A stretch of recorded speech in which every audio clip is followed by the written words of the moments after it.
5 and 10. Mine was not. Mine was ahead, but mine was ahead or behind. Let's do 15 and 20. Okay.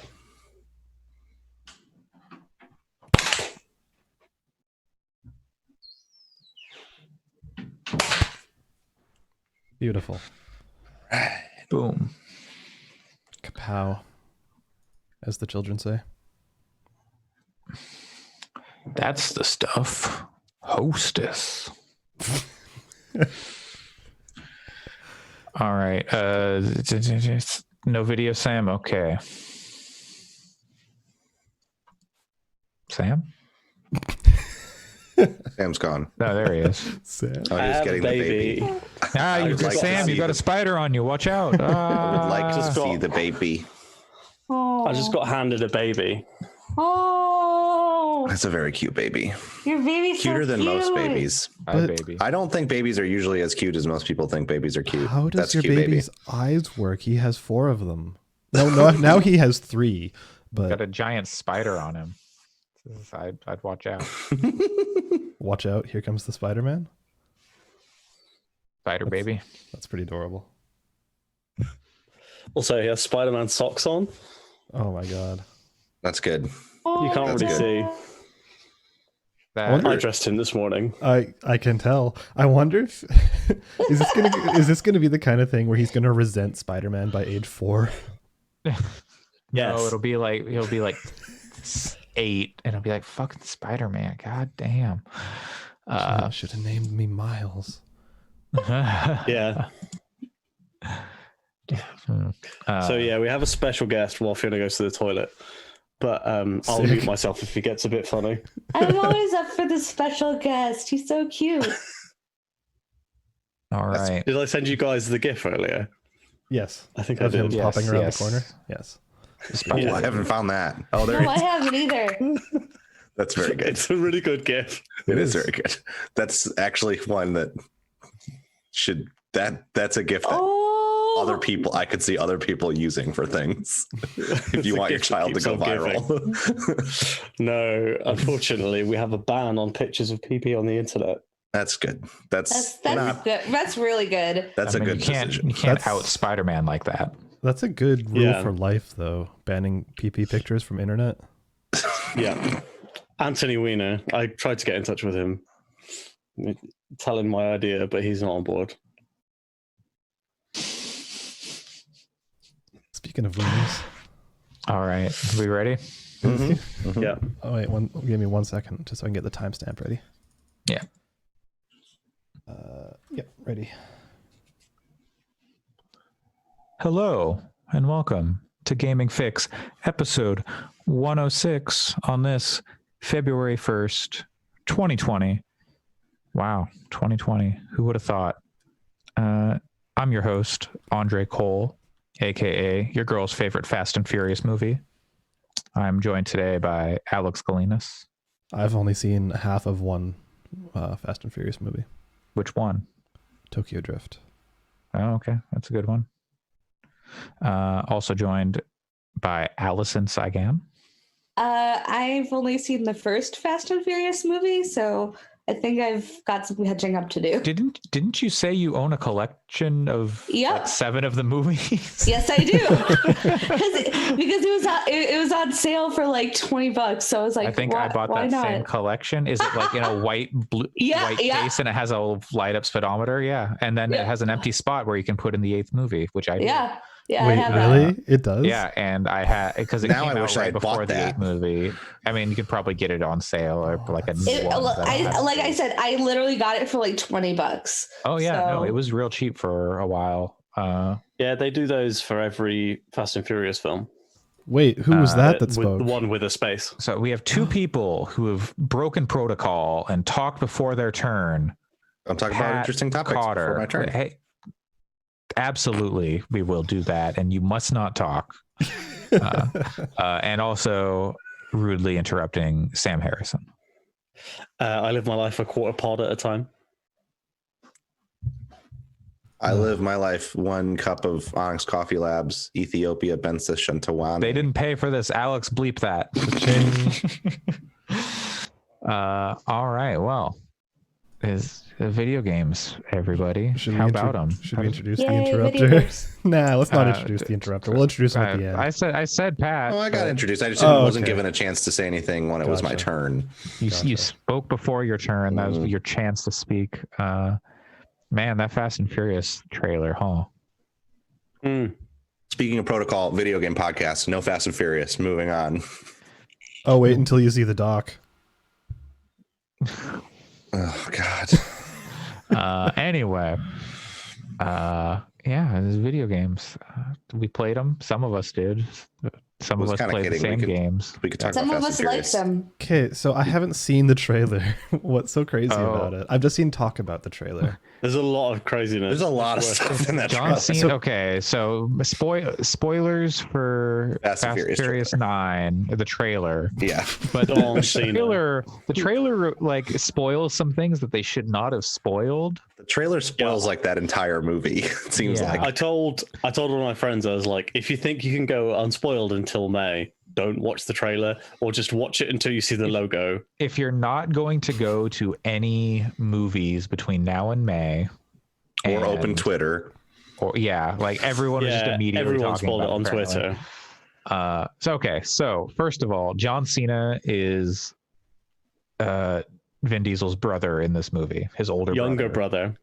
brother. younger. He's older. He specifically says younger. Oh, really? Yes. When the fuck Yeah. is he? Okay, so younger He says, brother. it's my little brother. Okay. Mhm. Uh, Let's do that. okay. It's very funny to think of John Cena as anyone's little anything. especially Vin Diesel, because they don't look alike. No. And like fucking Dominican ass Vin Diesel and the Dominic Toretto in those movies, and then white bread ass New Jersey John Cena, or no, New Hampshire, where he's from, like New England somewhere. Yeah. Anyway, so yeah, he's like super spy assassin craziness, like everyone in those movies now. For what it's worth, Did you Vin Diesel is almost exactly 10 years older than John Cena. Okay. So, also, did you guys notice they put a lot of fake tan on John Cena? Like a lot of fake tan. I missed I it. think that's His yeah. Vin Diesel's real brother looks like Paul Walker, like weirdly a lot. Yes. So it's like not unbelievable if you have that context, but also it's just funny that he's got a Now, secret younger are brother you- that nobody knew about. Are you just And- thinking of Brian, his brother from the Fast and Furious movies? Because he's like my brother. No, Brian. there is literally a picture of Paul Walker and Vin Diesel's brother standing together, and they look more alike than Vin Diesel and his brother do. Than Vin Diesel and John Cena do.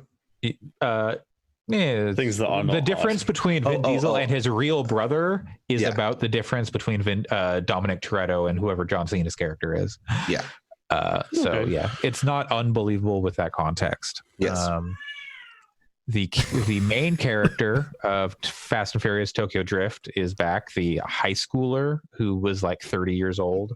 Yeah. Lucas Black. Yeah, Lucas Black. He is back in this He looks movie. older now, too. He looked old then. Man, he looked old in 8. Yeah, 8 is when he showed Yeah, up yeah. last. Jeez. Or was it 7? It must have been 7. 7 was when he last showed up. There are scenes such as a Jeep Wrangler driving on a bridge that is falling, a rope Yeah. bridge that is falling Yeah. into a chasm. Is it on the moon? No. Oh, well, They don't show space it may as in this well one, be on but the moon because that's yeah, how the physics would have to yeah. work. And then they like drive into, so there's like a support chain or something left, and Vin Diesel drives into the support chain, and then it like drives off the cliff and then uses like the tension to like swing up onto the other side. But like not the other across side, this like not the other side, massive like chasm. yeah, it's Like, not the other an side, island. like It's a couple literally hundred between feet. two islands. It's like it's like between two mountains. It is. He uses the car like Spider-Man swings across two mountains Yeah. using this cable. Yeah. Wow. So it's like Indiana Jones using his whip to grab some tree branch or something, and like If the tree branch was like a mile and a half away, yes, wow. And it's a car. and it's Yeah. a car. And not, You can't grab stuff with your car. But turns out Vin Diesel can. Wow. Yeah. Apparently, I should watch Fast and the Furious. You should. Yeah, it's so worth it. That's what. Also, the last time we saw Lucas Black was Fast 8, because Fast 8 was bringing the family back together. Was it? But He's not was in it 7. Fast 8? He's in 8. He's an 8. He's only in 8 and Tokyo Drift.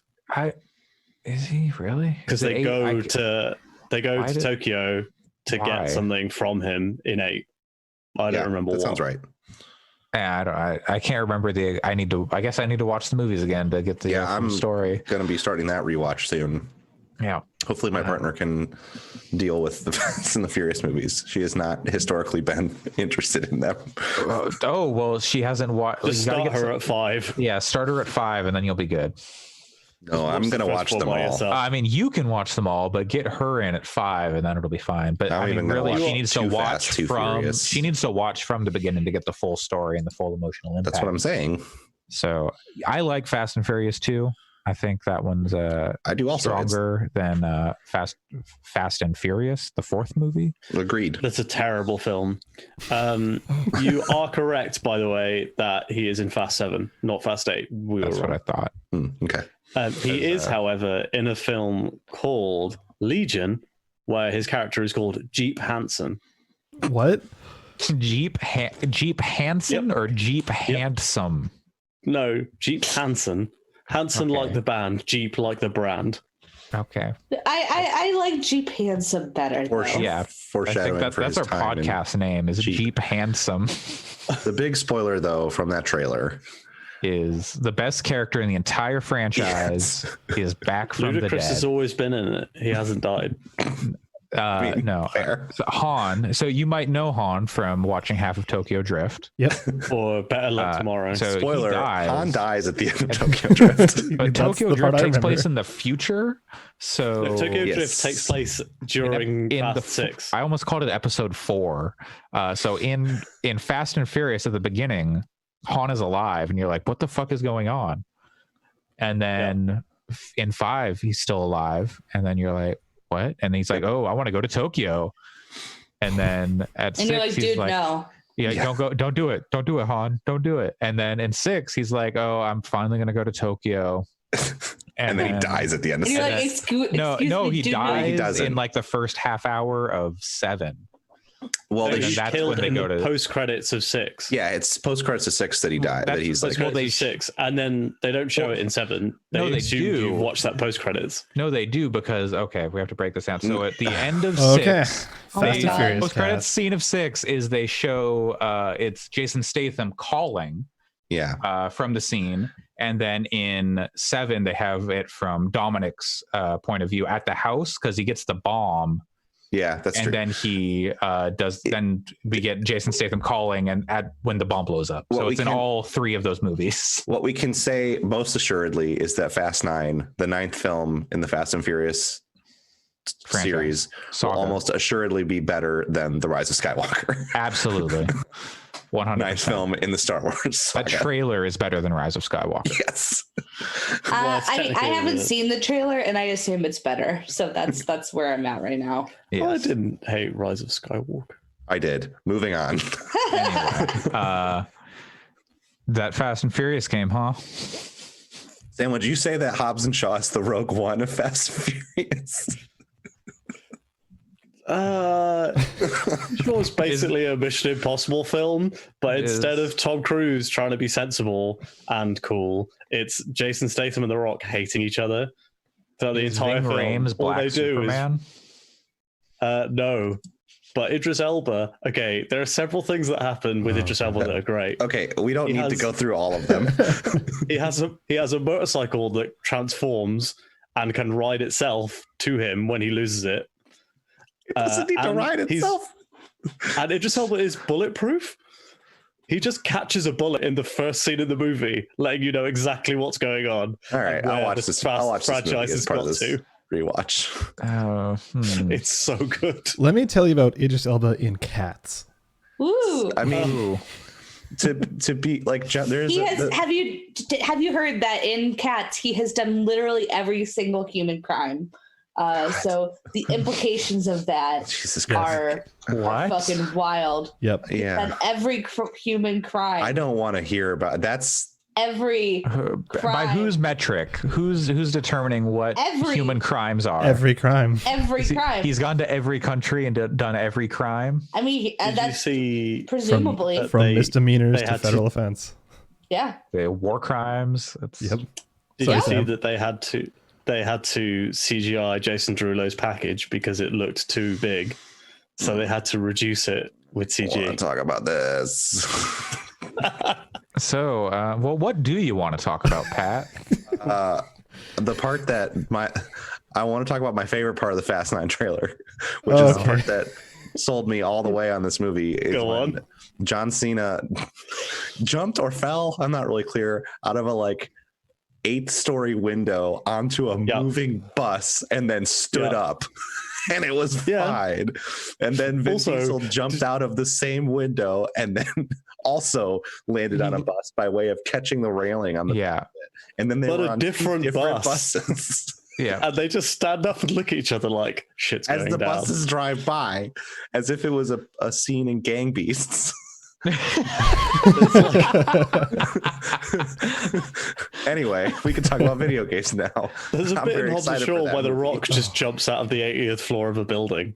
Just That's- jumps out, assuming That's he'll in be multiple. fine. That's in That's like too multiple Rock movies and Fast and Furious movies at this point. That's The point, the Yeah, thing but is, It's like the 80th floor. It's not like That's third too or fourth much. floor. I No, need it it's- to be within the realm of believability. I need what's that? to.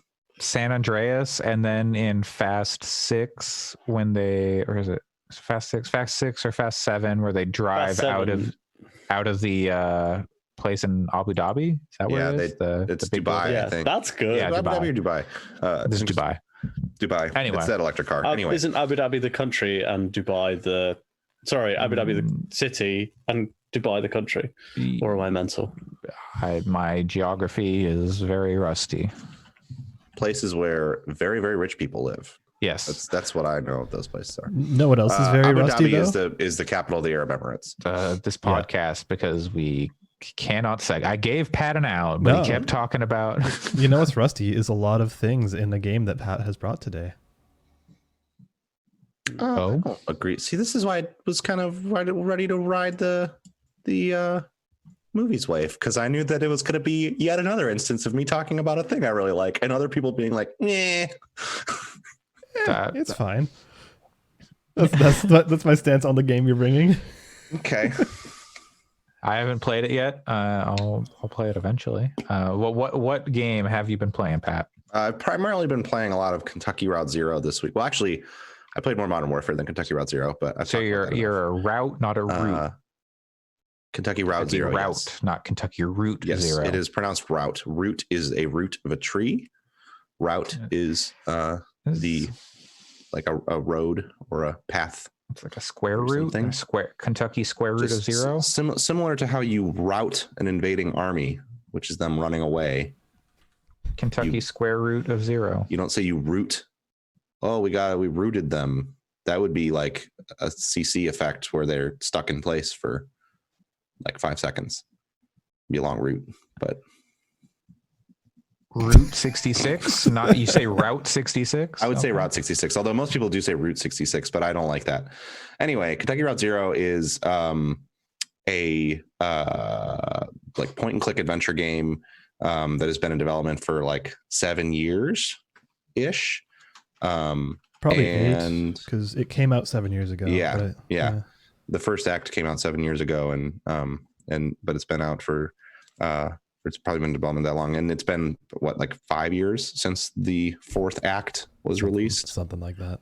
Yeah. Been that long between acts? Wow. Mhm. I knew it was a It's- long time, but I figured it was like more spread out. That's interesting. Yeah. Did you finish the whole thing, Alex? What do you mean? Like, did you finish all of the acts? No, I'm like midway through Act 2. Okay. I haven't started Act 4 yet, but that's my next thing. And I've started Act 3.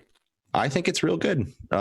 There's a lot of like people just like, I bought it in 2013 or whatever when it first came out, really, really enjoyed Act 1 and then kind of put it away, waiting to have it all be finished. And then like didn't really hear people talk about it that much again until the end of last year when people started talking about it being one of the best games of the decade. And I have to finish it before I can kind of give it that kind of assessment. I can definitely see why people feel that way, though, given what I've played of it. It is just like the writing in it is really, really, really, really good. Definitely, like, it's weird in a world where Disco Elysium exists, because I think it is of a similar quality to Disco Elysium. And had I played the other acts, like if I had played through the first 4 acts by 2015, I probably would have also been like, holy shit, this is one of the best things ever. It just so happens that we are coming off of a year with Disco Elysium in it, which is like super, super well written. So I think it feels a little less staggering because of that.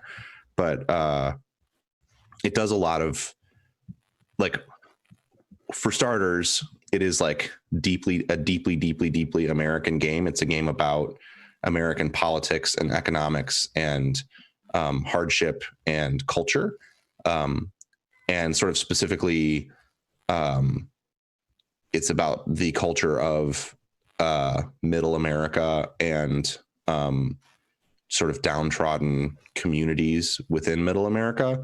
And I can totally see why anyone would kind of be like, I don't really have a perspective on that, and this isn't really doing anything for me. There's a little bit of discourse this week about that concept, and it's okay to not be turned off by the aesthetic and setting and tone of a thing. You're allowed to have that feeling. You're also allowed to express that you wish that there was as much cultural cachet from other cultures in the world as there is from America. So I think that whole discourse is a little disappointing, because there were a lot of very smart people that were getting very offended as Americans, which I think is a weird choice at this point in our global state of politics and stuff, but whatever. I think people largely are defensive of it because they just find it to be a really important thing to them. And I can obviously understand that, given my relationship with certain games that came out last year. And yeah, I don't know. It's hard to, I just like, wish there were less games about being a three-fingered alien in space with like shoddy spaceships. You know, it's just the funny part about that discourse is I don't actually, if you read into it closer, I don't think that you know, it's pretty easy to find that it was Rami Ishmael that was talking about this stuff. I don't think anything in his tone or like rhetoric was suggesting that there should be less of a thing. It was more that there should be more of other things.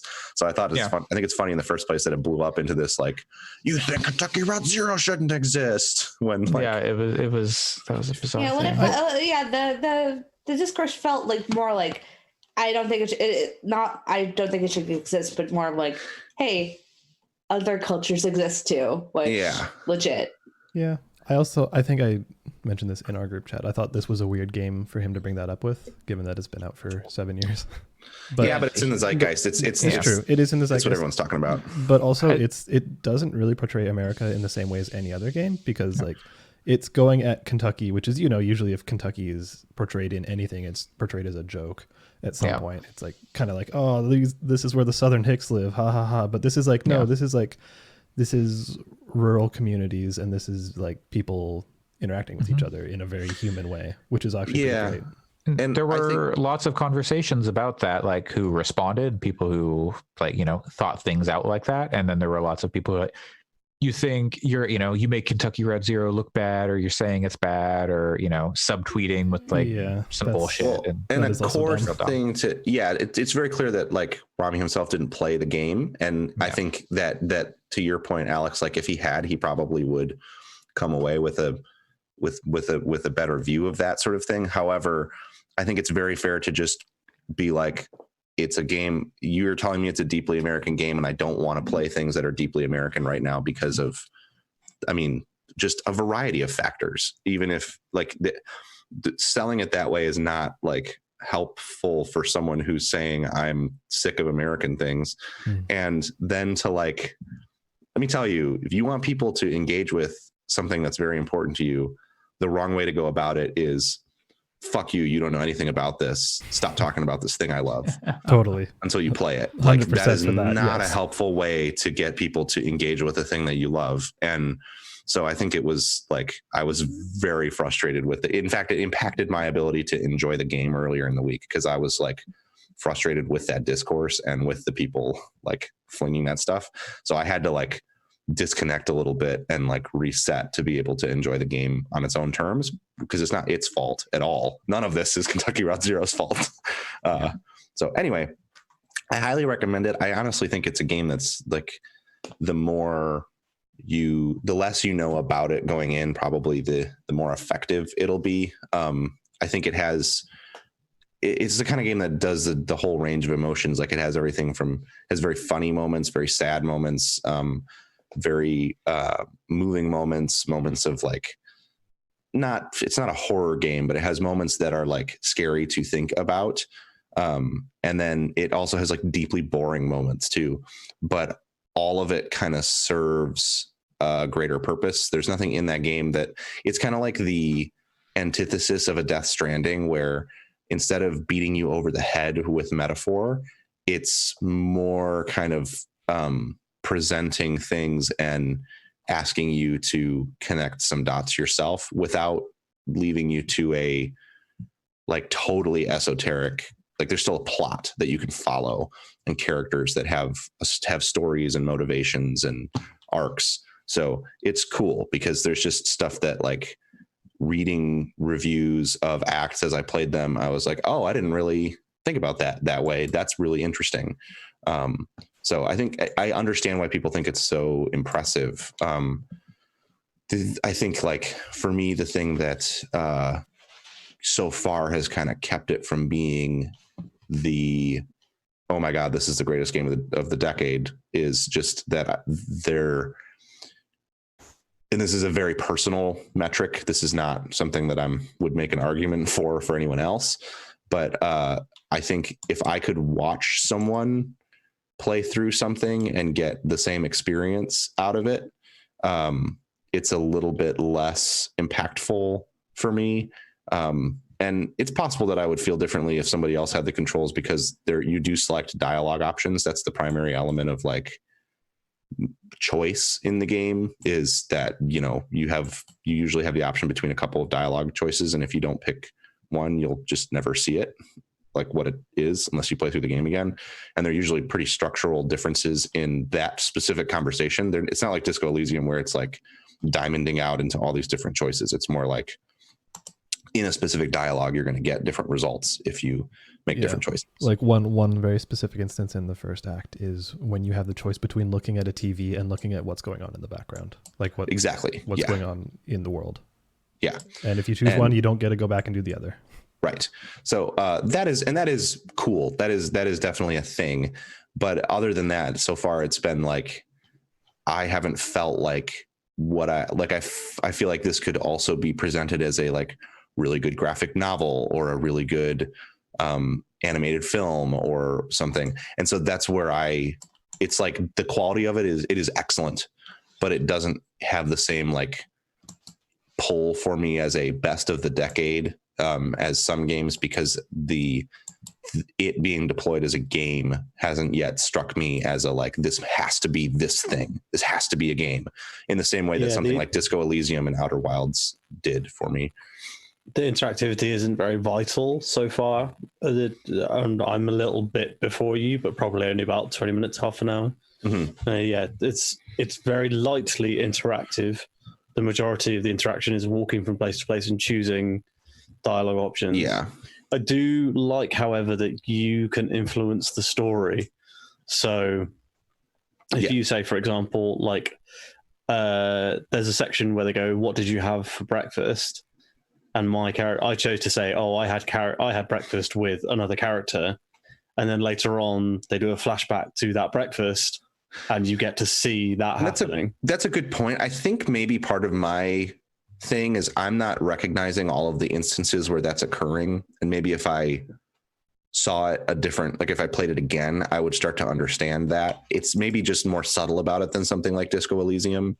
Disco Elysium is like so in your face about like you just made a choice, even though it doesn't go all the way and do the like so and so will remember this thing. It still is so clear that like, oh, I clearly just made a choice that will change things, because it changes like the state of the world usually. So it could just be that I'm not seeing those things because they're so fluid and natural within the game's presentation. So I'm excited to wrap it up though, because the story is quite good. And that's exciting and cool. I think the thing that is interesting to me is, so like one of my favorite games of the decade is Gone Home, which is one of my favorite games just ever, period. And I think an interesting thing in Gone Home is like, you don't make any choices in Gone Home. There's nothing in that game that is choice based. However, because of how visceral and present your interactions with the environment are, that's one of those things that to me could only be a game. Like it doesn't work as a book or a movie or whatever.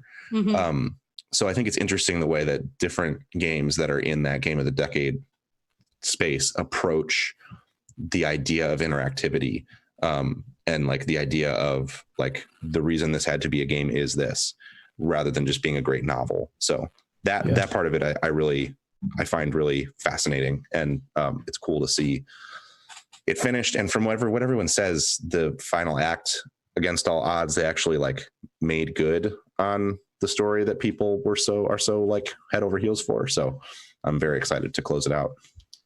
Cool. Is it something that you'd recommend to pretty much everybody here? Or yeah, definitely. I think it's a homework style game. I think if you're interested in video games as a medium, it's kind of something that everyone should play.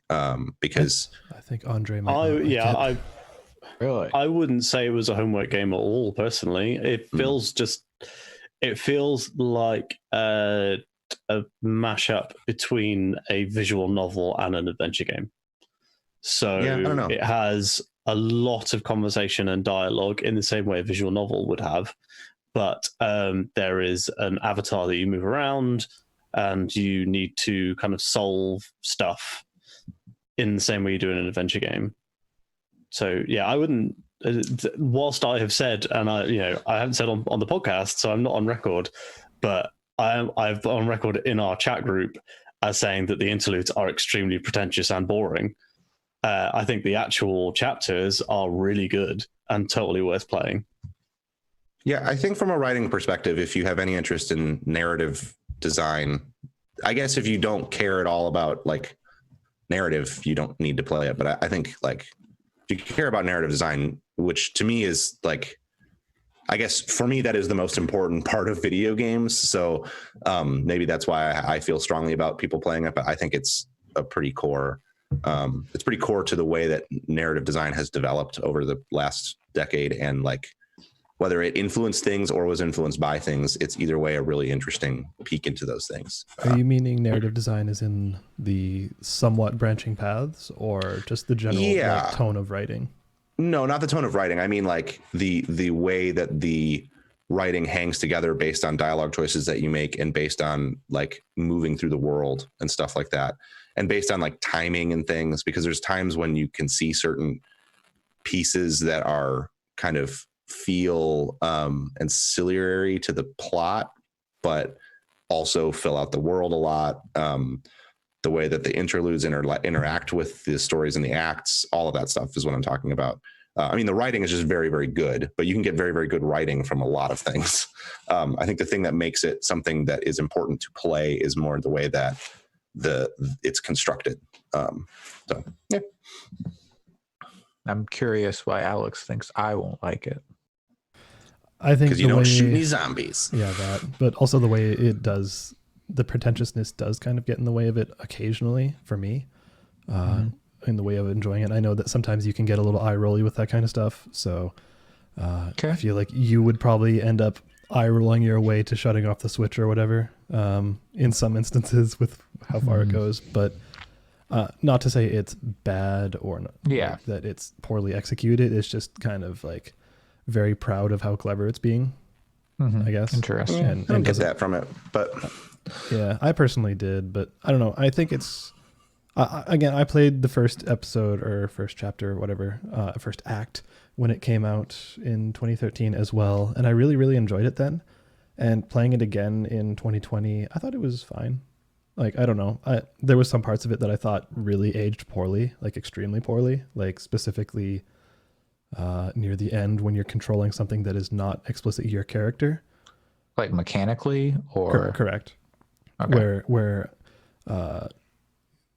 let's say it's like a train car basically, and you're moving this thing around, and like there's one I was like, oh, I want to kind of explore every possible place we could go to with this thing, and to go from one end to the other, I timed it took 50 seconds, and there's nothing going on in those 50 seconds. You're literally just holding the stick left, and it's just like you're just watching this thing move. Did you have your light on?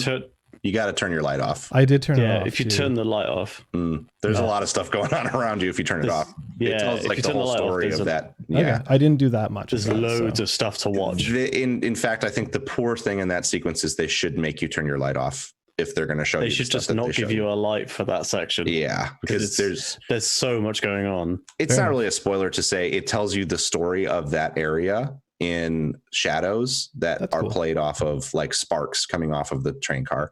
So with the light on, it definitely feels like a boring 50-second slide, like exactly what you described. So that's fair. Maybe I should go re-explore that with the light off the whole time. Because I kind of flicked it off and on, just being like, what does this even do? Yeah. There's moments like that. Ruins the experience. That's what it does. Yeah. Apparently. Yeah, kind of, yeah. All right. Well, does anyone have any other closing thoughts on Kentucky Route Zero? I would say Route personally, as someone who's adept at putting U's in words that you guys don't have U's in. So I'll have more. It has a U in it. I'll get back to Kentucky Route Zero when we get to the end. Did you say Rut? Rut Zero. Yeah. Rut is categorically false. I'm just adding a third option for whoever wants it. Route. It's like when Greg Miller says rough for roof. That's like a Midwest thing. It's a Midwest thing. I agree with you that it is roof. I do not say rough as someone from, like largely from the Midwest, but it is a Midwest thing. Like a central Midwest. Anyway, break it down, categories. Okay, moving on. Peter's ready for us to move on. Yeah. Allison. Yes. Sorry if you guys can hear that. Oh, it's fine. It's fine. Screaming children is all good. Todd Howard just got some bad news about Fallout 76. They stole more people's items. It still exists. Has Todd Howard received any good news about Fallout 76? I'm sure they only tell him good news. They're just like, people love it, Todd. Don't go on Twitter. Working on Elder Scrolls 6. And when they did the whole E3, like, you have some concerns. Like, he's just like, I don't know what you're talking about, but okay. Your concerns are there's not enough Fallout 76, but we've got more, so don't worry. And don't worry, it's so good you're going to want to pay for it. Yeah, exactly. Anyway, speaking of so good you're going to want to pay for it, Allison has been playing some games. I have. Pay for the games, not for you. Okay, good. Thank you. I appreciate that clarification. But Allison is so good, you want to pay her. Somebody pay Allison. Oh, yeah. Somebody pay me. I love that.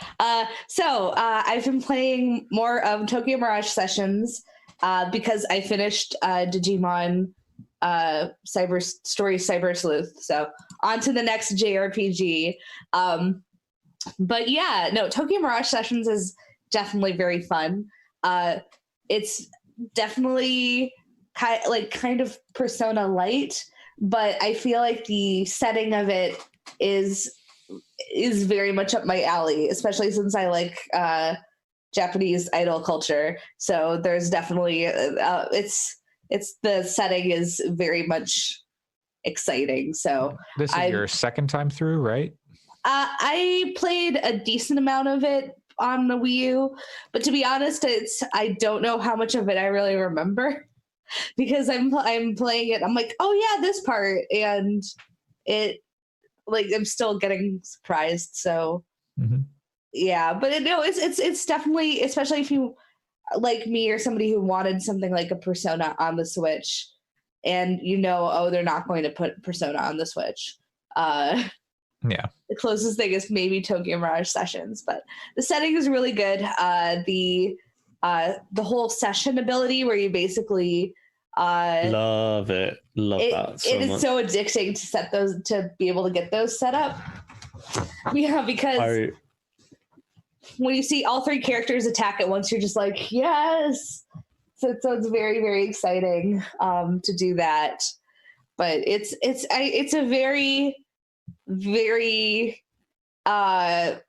Japanese game because it's very JRPG, but also has that Japanese entertainment industry ness to it. But I think that's kind of what makes it appealing to me.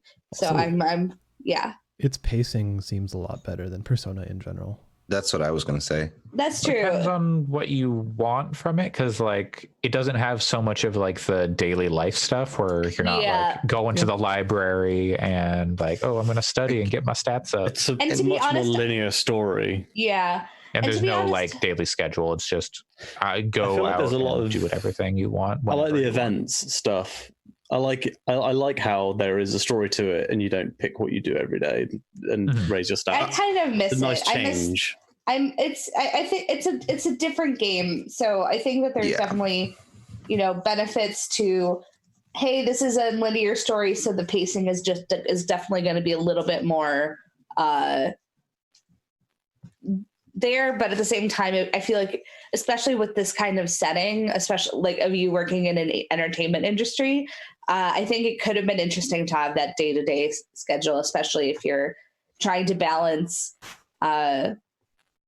regular life plus entertainment industry plus you're defeating Mirage's life. I think that could be interesting. But I think like part of it for me, I haven't played nearly as much of this game as you have, but I think what it's driving home is that I found the daily life stuff in Persona 5 to be significantly less interesting than it was in Persona 4. So like when I think about how Persona 4 is paced, it's brilliant. Like it's actually like pretty much perfect. Like I don't have it never felt like it got in the way at all. And it always felt like an exciting thing to end a day and go to the next day because what was going to happen. And even if it was like little things like there's not going to be any story events, but I'm going to go and do these 4 tasks before I hit the dungeon. That was so fun to do and plot out because that world, like the town was so charming and the characters were so fun to be around. Whereas for me, as someone who didn't play that far into Persona 5, I think the reason I didn't play that far into Persona 5 was because it was missing that. And it was more like there were good characters. I'm not saying like all the characters are bad or anything, but the moving through the world was just not as interesting to me. It's also an extremely slow starting game. Yeah. Like Fair. Persona 5, like it takes a long time for you to get. Yeah, it takes a long time for you to get to being able to like freely do stuff and not be yelled at to go to bed. Yeah. So honestly, I just assumed you got yelled at to go to bed forever. Pretty much. Actually, I think they're changing that, but yeah. I will say playing TMS, the little that I have, and I don't have time for this because I have 2 JRPGs to play, but it does between TMS and Dragon Quest, but it does make me more interested in playing Persona 5 Royal when it comes out because I did never get that far into that game, and playing TMS is like, I really do enjoy the aesthetic and style of these games from like a mechanical perspective. So yeah, I think sorry, please go for it. Oh no, and I was just going to agree that I think that's one of the main draws to, at least for me, of games like the Personas, the general aesthetic and the general setting. So so that's another. It's nice to have another game that kind of has that. Yeah, and I think specifically with Persona 5, if they tighten up some of the stuff that was particularly bad about that game, like I think you could, yeah. But if they did, you could have an ideal experience that's even close to Persona 4. But no, it wouldn't be because they still have Yusuke in there and he's terrible. But other than that, Yusuke is affectionately terrible, which is why I like him. A big part of why I didn't play Persona 5 2 is I read about a lot of the like kind of shitty ways they handle. That's in like all the Persona games. There's some of that in 4. There's some of it in 4. I think there's not so much in 3. I don't remember that much in 3, but from what I was reading, it seems like it's particularly bad in 5, like worse than in 4. It's not got great. some Are we talking about those two characters? It's just the fact that Alice seems homophobic in like not in like a hateful way as much as they're literally afraid of like people who are LGBTQ.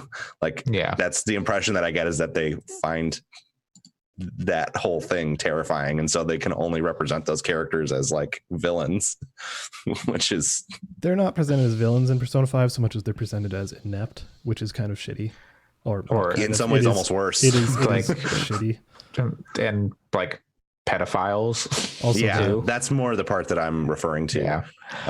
But anyway, that's kind of I haven't actually seen that stuff myself. I just read about it from people who I respect, and it sounded pretty bad. It's in there, and it sucks that it's in there because there's no reason for it to be, other like they're not characters in the game really, other than they show up and they're like, ooh, Ryuji. They show up like cute. They show up like 3 or 4 times. That's it. Yeah. And that's all they do. Between that and then a lot of the Catherine stuff, I was just like, man, this company fucking sucks. So that was part of why I kind of never got around to it. But perhaps I will, and I will just do it knowing that there is problematic stuff happening in it. And that's kind of where I'm at with a lot of like Atlas games. I'm not really. Yeah. Although I say this, but I still don't think I'm ever going to pick up the new Catherine. Yeah, I mean that sounds like it's because that's less. Yeah. That whole thing sounds weird. But what isn't shitty and is a good Atlas game is Tokyo Mirage Session. There's some shitty stuff in there too, from what I've heard. But it's if you're talking about the pickup scene, it's not that bad. I did it. It's just dumb. It's not. There's nothing like awful in it. What I have heard is more the way that it sort of, it sort of trivializes that whole concept when that culture is just pretty problematic, not just in Japan but around the world. And then also there's a lot of kind of icky stuff, as there is in American pop music too. To clarify, I'm not trying to call out Japan specifically, but idol culture in America, in Japan, in Korea, like all around the world, has extremely problematic elements, and that it just kind of is like, but everything's great. And it's not. I mean, I don't know that you should expect that game to be some kind of epic takedown of. Well, especially since this is like a company that's a front to fighting mirages. And so it's not really like, I don't even know if it's even supposed to be representative of a real entertainment company. I just can understand why. It's just stuff you should, I think, like be aware of going into kinds of games, less than I'm trying to purity test that game. No, I think that makes sense. I also just think that especially as somebody that follows J-pop discourse a lot, people definitely overstate issues with it like a lot.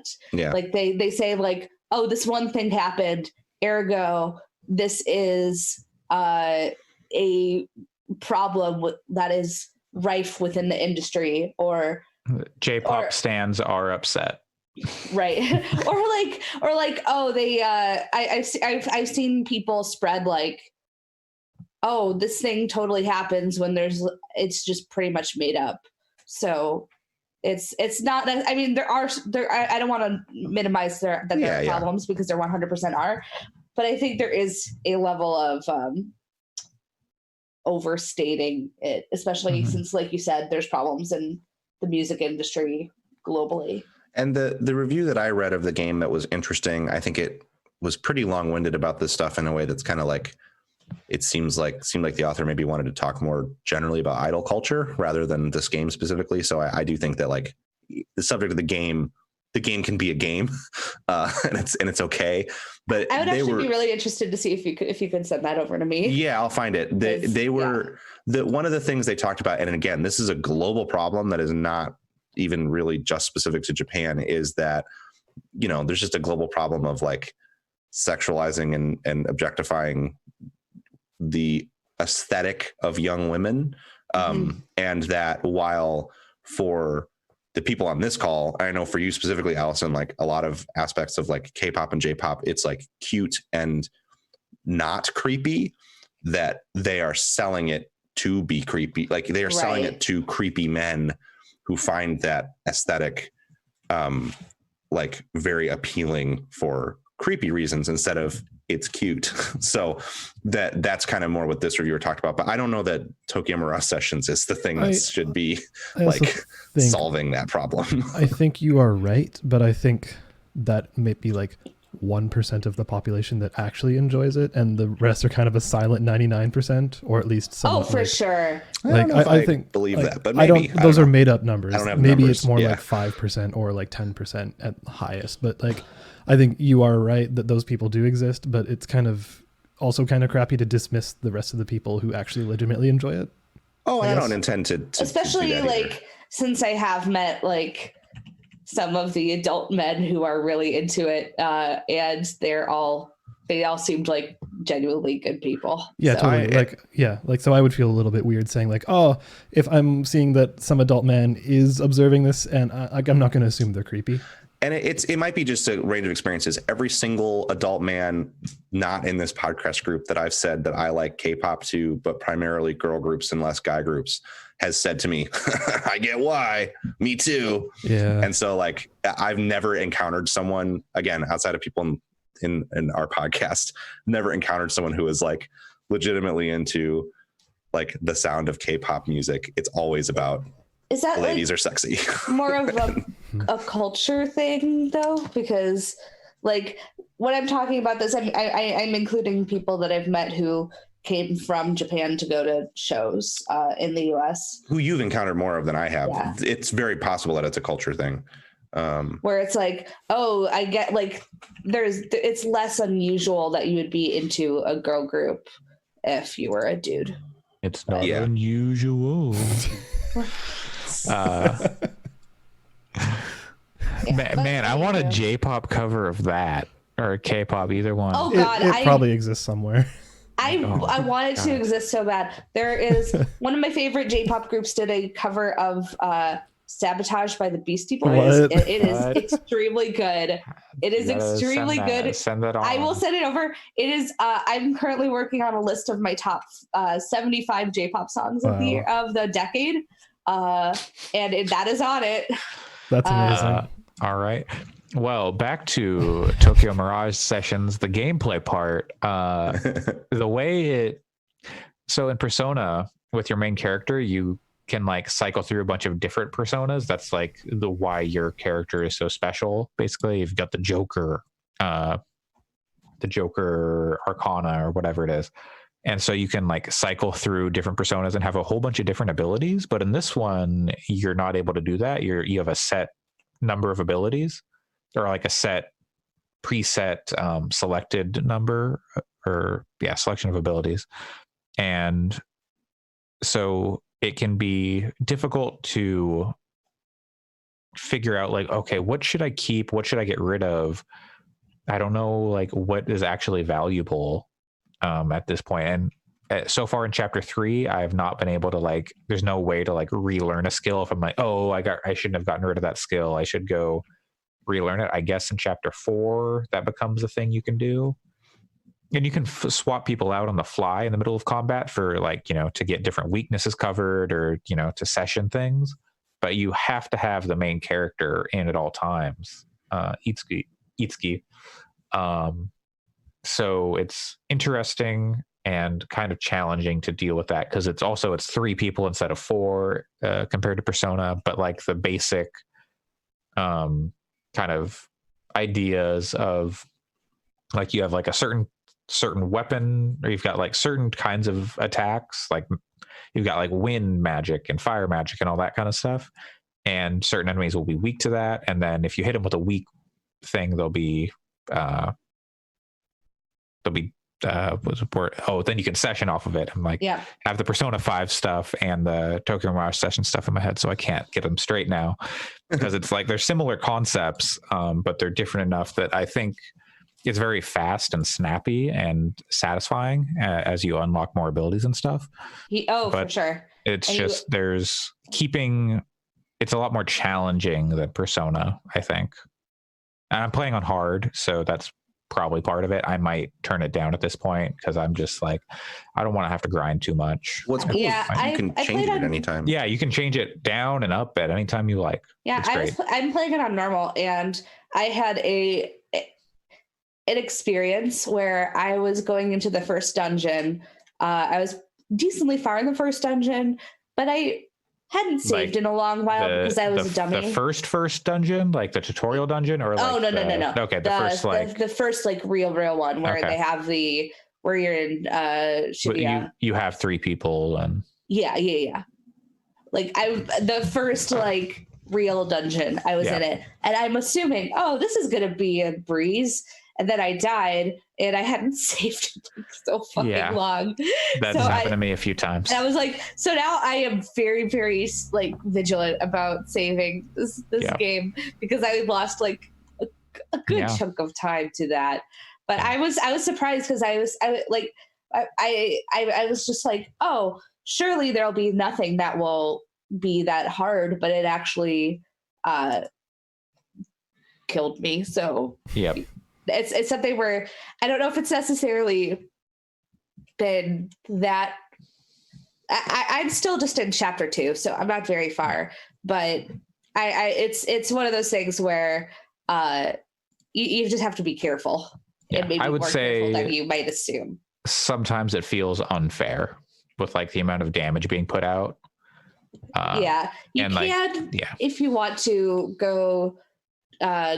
There's a trading area, so you can Yeah. kind of grind up levels if you want to, but It's kind of bad. it in my kind of opinion. sucks. Yeah. Like a lot, but The Mementos was bad.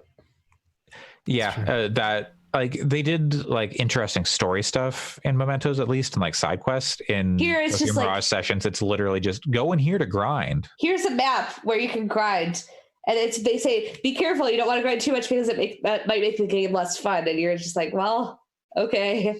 Yeah, and there's like a bunch of different like places you can go into, and then there's like the one that unlocks like over the course of the story, and you get like special items and costumes in there and abilities. Yeah, there's a lot of like extra stuff like on the sides. I don't know how much of that is DLC. Like I think some of it might be, but yeah, like the Joker costume, I'm pretty sure is DLC. I mean, yeah, but Yeah, Persona Joker, not DC Joker. So we live there's in a no society. stairs. What was that? There's no stairs. No stairs. There's lots. because Joker. Oh, He there's dances lots of down the stairs in this stairs. game. Yeah. Okay.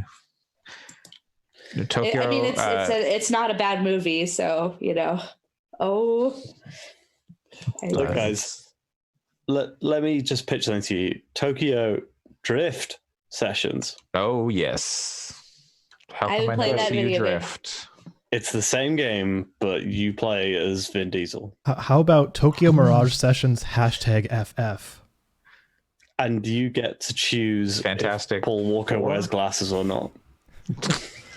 No, because you're not your personas or whatever. They're fantastic. They're Fantastic Four, a different FF. They're Fast and Furious characters. Why not both? Okay, this would be great. So Itsuki's like persona is Dom, Yeah, exactly. That's what I'm saying. and you drive. Instead of a you- Pegasus, it's a Dodge Challenger. Just comes like hydraulicking from off screen, and runs over all the instead of a enemies. concert, instead of the battles being a huge concert, it's a drag race, Yeah, and hell you yeah. stand on the bonnet of your car to fight the enemies, and all the fights are in motion. They're all Hell on yeah. the six minute long runway from front of Fast Six. And one of the Oh, fights has you swinging across a bridge with your car. Yeah, hell yeah. That's a summon. We're You just talking about the summon Fast and Furious mobs trailer again. and or Shaw. Okay, wait, no, stop I talking. but- We gotta flesh this out and pitch it. I We think also we've got a need to- game. I think if we're going to talk about Fast and Furious anymore, they need to advertise on this podcast. Never. No, you know what? I will give Fast and Furious free advertising. Yeah, it really that is needs one it. thing I will do. Yeah, no, that is one thing I'm okay with. If there's one franchise that's struggling, you know that it's the Fast and the Furious franchise. Well, they couldn't get The Rock back, so I mean, I don't think I think Vin Diesel was like, "No, you did your own movie. You're out of here." But so sad. he'll probably be in it. He'll be somewhere. back for 10, surely. I hope. I Will like they- The Rock a lot. Where can they? Do they go to another universe for 10 if Wait. they go to space in 9? What? Wait, sorry, 1 second. What was The Rock's catchphrase in like the 90s? Can you smell what the Rock is cooking? Well, Allison, could you smell what The Rock was cooking in a certain video game? Oh shit! What a transition! I love it. What did The Rock also serve deliciously? 3 times. Can we get the Rock on Bon Appetit? God, that Probably. would be, what a get! You what a said get. it, It's- and now I won't be happy until it happens. You've Guys, it's- taken away my happiness by it not It's- existing and you saying it. I also put It's it out Bon in the Appetit. universe. It's not Bone Appetit. There's no E. Bone Appetit is a different channel. I will Who say as a says French right I speaker, gotta go register on Pornhub. as a French speaker, Yeah. yes, it is ball. But anyways, Anyways, Cook Serve Delicious 3 just came Yeah. out. It is on early access, but it feels really polished for early access. It's just more that they're adding new features and adding new regions, because that's right. This one is on a truck because you're in a food truck. hell yeah. It's so I don't know if you guys got deep into that Cook Serve Delicious lore. No, I which- played the No. first one. I played the first one I've as well. never played a Cook Serve Delicious. Oh, they're so good. You should play Cook Serve. Yeah. They're really good. I'm reinstalling both The of the fir- ones that I own. The first one is currently on sale on Steam for $2.49. That's a good deal. Yes, it's good. It's a You would very- like it, Sam. It's a very, very good game. But if you read a lot of one of the things that I think is really underseen in these games is that there is a if you read the descriptions of foods and you read the just like the kind of flavor text, there's a lot of like really good humor in there. And they're genuinely really funny. But if you run closely in some of them in the first 2 games, you realize this game is taking place in the near future. It is not taking place now. And B, it is kind of a post-apocalyptic future. And so Cook Serve Delicious 3 leads totally into that. And your restaurant from 2 literally gets blown up, and you 2 robots find you, and then you go on the road with Wow. your food truck. I didn't know any of this. It's all true. That's Wow. also basically the plot of Overcooked, where Yeah. there's the apocalypse and you have to go back in time. Oh, but you're not like, but with Overcooked, you're trying to stop it, right? Whereas here, it's Yeah. like, Yeah. It happened. like this is a near future America. Shit has gone down. You just got to cook through it. Just think it's funny that there are multiple cooking-based games that deal with the apocalypse in some way. It's Yeah. very amusing to me.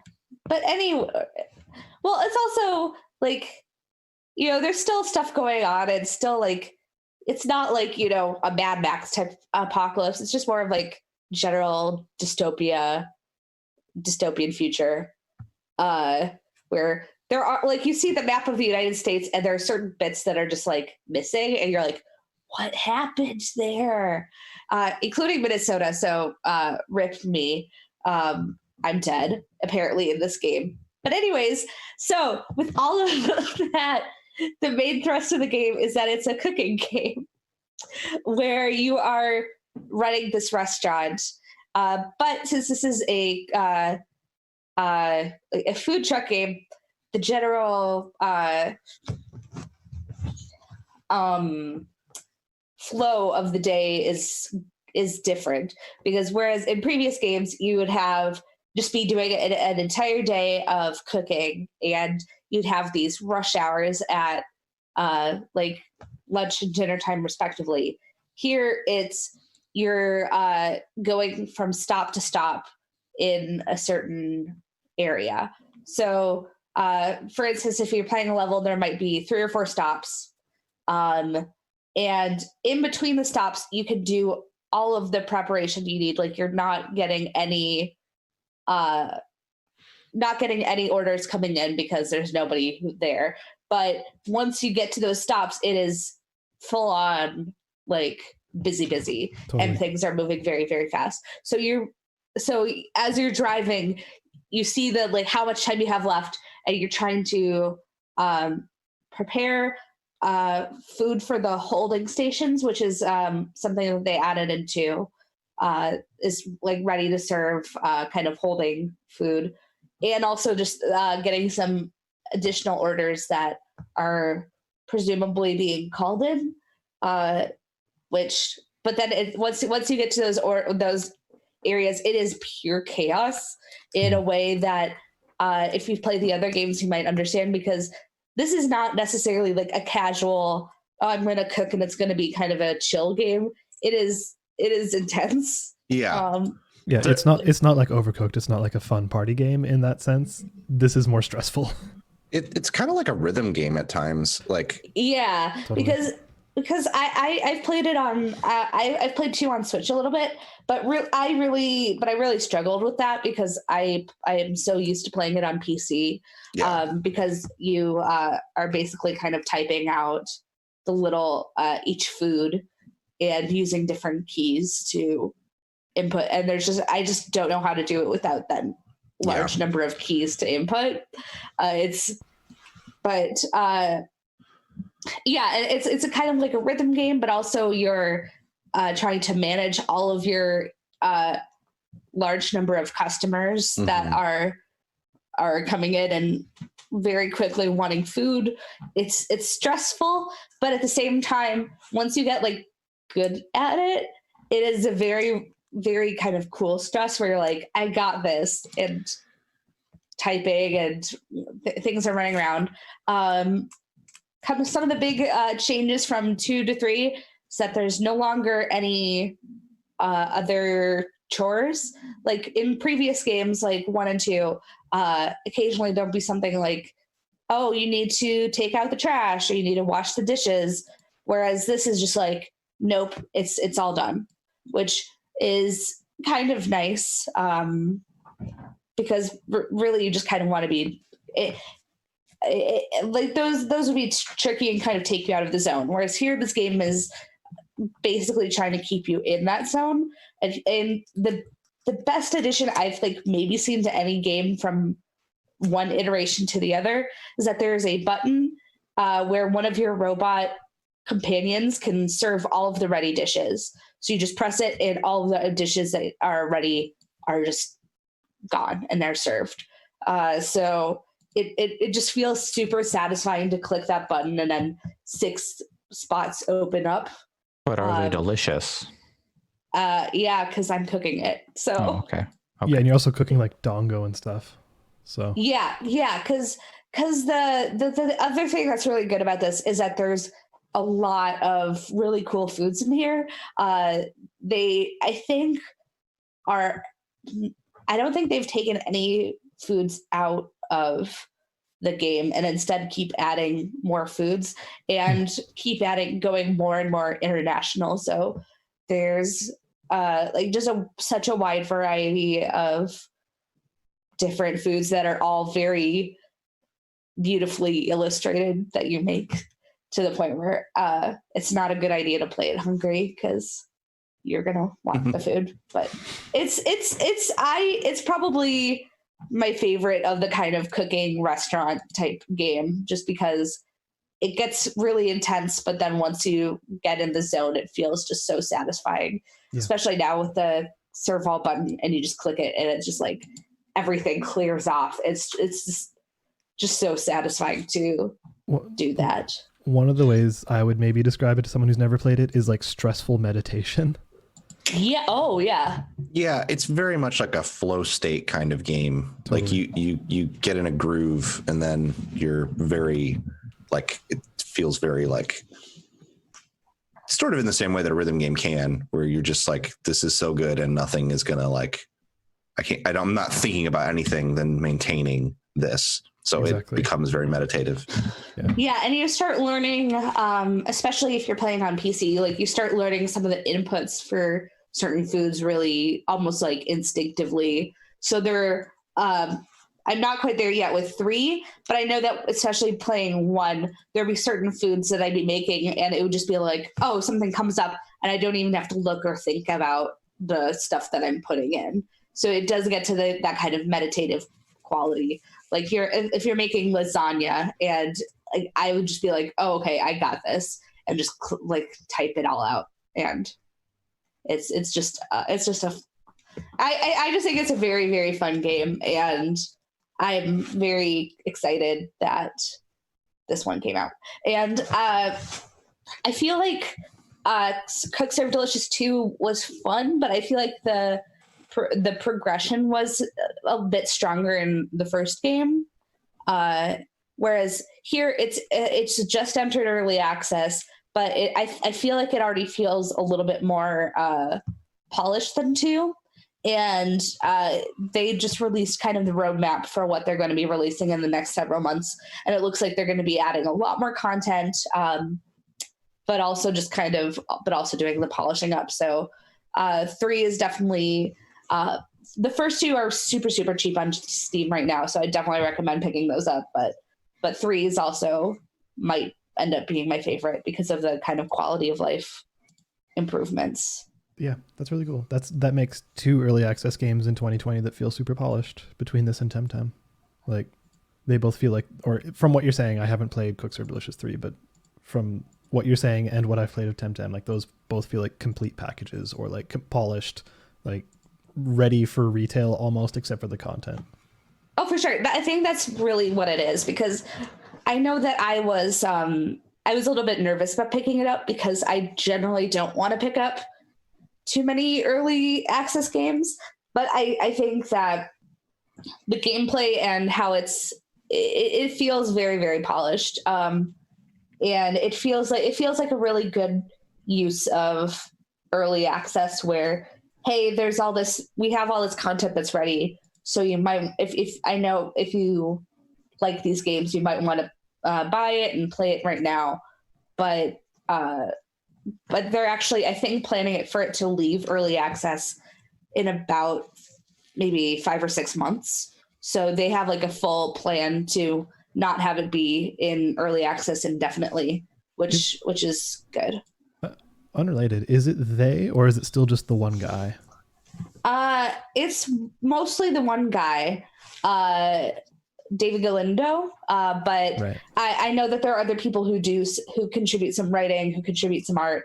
Now the 2 robot friends have voice acting, so cool. it's mostly Sam him. can play it. So it's mostly him, but there are other people that contribute for Awesome. sure. Good to know. They're planning for it to leave early access by the summer. So that's, I think it's quite cool. And each month they're adding multiple new territories that you can go to and features and stuff like that. So support your indie devs and buy Cook Serve Delicious 3. Also, Yeah. I really love the way the original Cook Serve Delicious got really popular. And like, I don't know if you all know that story. It basically was because the Giant Bomb Quick Look happened that like the game got any attention because they were the first press outlet to actually give it attention. And then from there it exploded, and now they're in their 3rd game. So yeah, and now I think they've said that the series itself is like sold over 1 million copies, like, yeah, that's awesome. total, which is so great. And I think it's really well deserved. But yeah, I know that I haven't gotten to Burgers in this one, but I know that he patched into the first game and in all other games a tribute burger to Ryan Davis, which is cool. The Tazwell. Yeah. So he has there's a burger that's literally called the Ryan Davis. So. Oh, I thought it was called the Tazwell. My bad. Either way, yeah. That I thought, didn't Cook Serve Delicious 2 come out really recently? Am I crazy? I thought it came out with like maybe 2017 or something. Yep, 2017, September 13th, 2017. Which is kind of crazy considering how this feels like the link between Cook Serve Delicious 1 and Cook Serve Delicious 2 was like way long, wasn't it? It's like 2013 to 2017. I'm looking at it right now because I have Steam. Yeah. So it's like 4 years. Okay. Whereas I think that some of the like art assets they were able to bring from 2 to 3.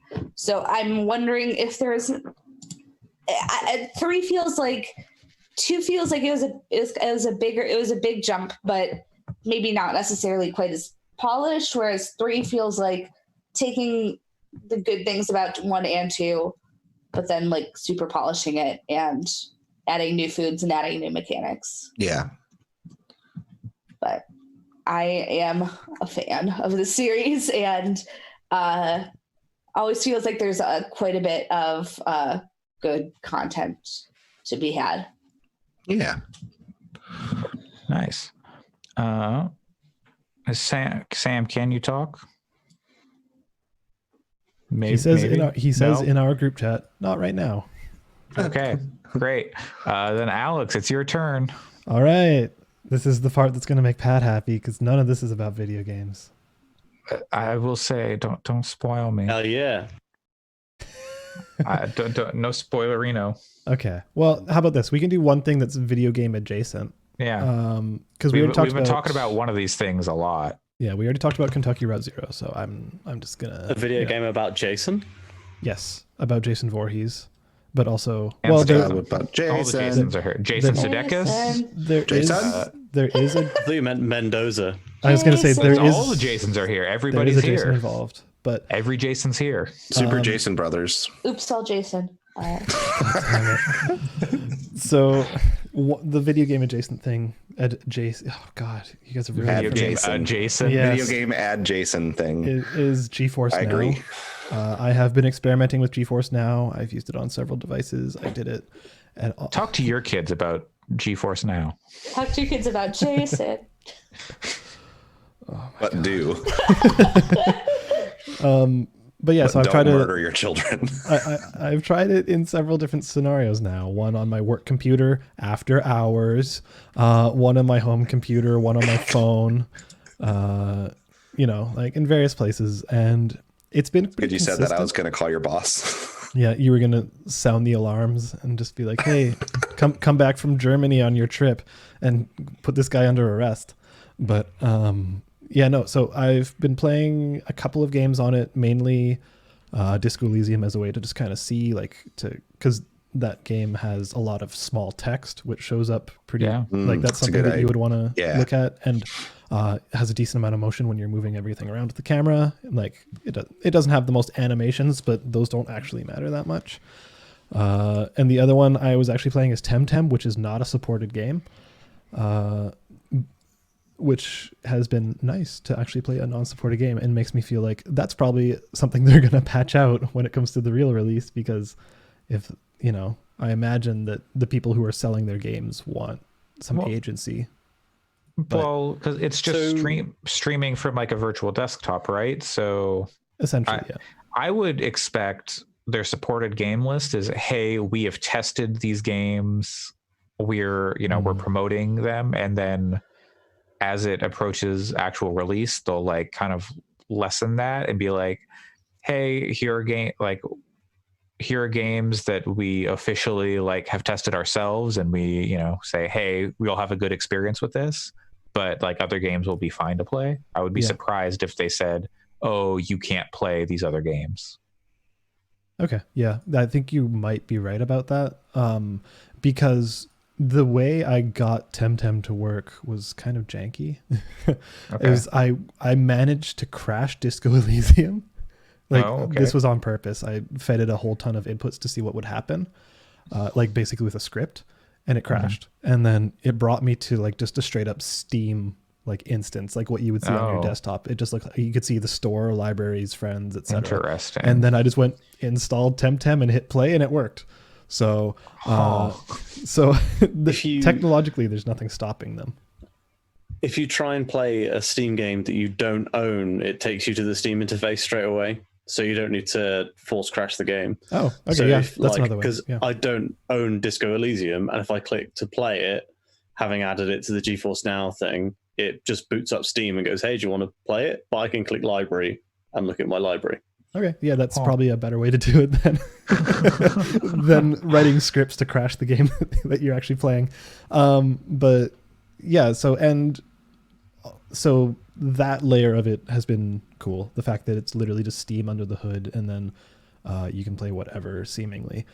But the actual experience in terms of the streaming quality and all that kind of stuff has been, I would say, fine. There's been like the compression on it, you could definitely see it. Like it's the kind of thing where I've heard people talk about, it's like if you full screened a YouTube video and you can kind of see like a little bit of like, if you were looking at a perfect circle, not the band, but if you were looking at a circle that looks on your screen, just no ridges and stuff like that because of the aliasing, you would start to see some fuzzy edges on it that you wouldn't if it was rendered on your computer. Or like with the text, sometimes you get some weird kerning, you get some kind of like fuzzy edges, some stuff kind of blends together a little bit in that kind of aliased way that you would get from a YouTube video that's at like maybe 720p, but you're blowing it up to a 1080p screen. So definitely getting that fuzzy compression, but none of it was unplayable. The input latency was pretty great. It felt pretty indistinguishable from playing locally, honestly. Like usually I'm, because I play on a 144 hertz monitor, so I did have like the G-Sync turned on and stuff, and move my mouse around as I would on my screen, just because you can see that kind of one-to-one movement. And yeah, it felt totally fluid, like maybe slight latency depending on connection, but other than that, like when it was at its best, it felt just like playing on a local computer, which is great. Were you on Wi-Fi or wired in? Tried both. Yeah, I tried Wi-Fi and wired Ethernet. Wi-Fi, I think my Wi-Fi is shitty, so every now and again, like it would go from being totally fine, and then it would just show this red icon, being like, "Hey, your connection might be crappy." So, and that, would the video quality like go down to like 480p or something, or never that low, but it would like get pixely and a little more compressed or something. Exactly. Yeah. Okay. But I would say that the experience has been good. Nice. So I'm looking forward to trying more of it, seeing what they do to improve it and stuff like that. Would you pay $5 a month to use it? Yes. That is the rumored price currently. I think, well, if I was traveling more, I would say yes. Yeah. I don't know for me if it's that appealing, because I do have a PC. Even if my PC is kind of crappy these days, like it still works. If I ran into a situation where my computer died and I no longer could play games on it, then I think 100% yes. We've talked a lot about this in our chat, but it's, to me, if I were in a position where I was traveling, because I don't need Stadia, I don't really need to stream from GeForce Now. I don't use Steam streaming like I do in like the house, but even then I use the NVIDIA GeForce Now, or not GeForce Now, G4 Game Stream, NVIDIA Game Stream, which is much better than Steam streaming. It's like the codec or whatever they use is much lower latency, higher quality video, just generally better. But I think GeForce Now would be the one I'd want to use, because it'd let me play games I actually own, assuming, like I do, that you'll just be able to play whatever once it like officially launches. And they just have that, hey, we've tested these games for sure work. We can't vouch for other games, but you can try them. Right. So if I was in a position where I was traveling a lot, I would probably gladly pay $5 I'm going on a trip, I'll pay $5 for a month to be able to play at an airport or in a hotel or whatever. Totally. Yeah, because there's no obligation. Like you can. Well, actually, Well, I don't we know don't if know. they've. Yeah, that's fair. I don't know if they've released it so you can pay $5 for 1 month. Like kind of. You can do Well, that they with have- Apple. yeah, there's- You can do that for Apple Arcade, right? Like you Yeah, can say, okay, yeah. I'm going to subscribe for a monthly whatever at this rate, and then just cancel. Yeah. I assume you can do that with 'Cause- this, but Well, currently it's still in beta, and so the $5 is the rumored price. Right.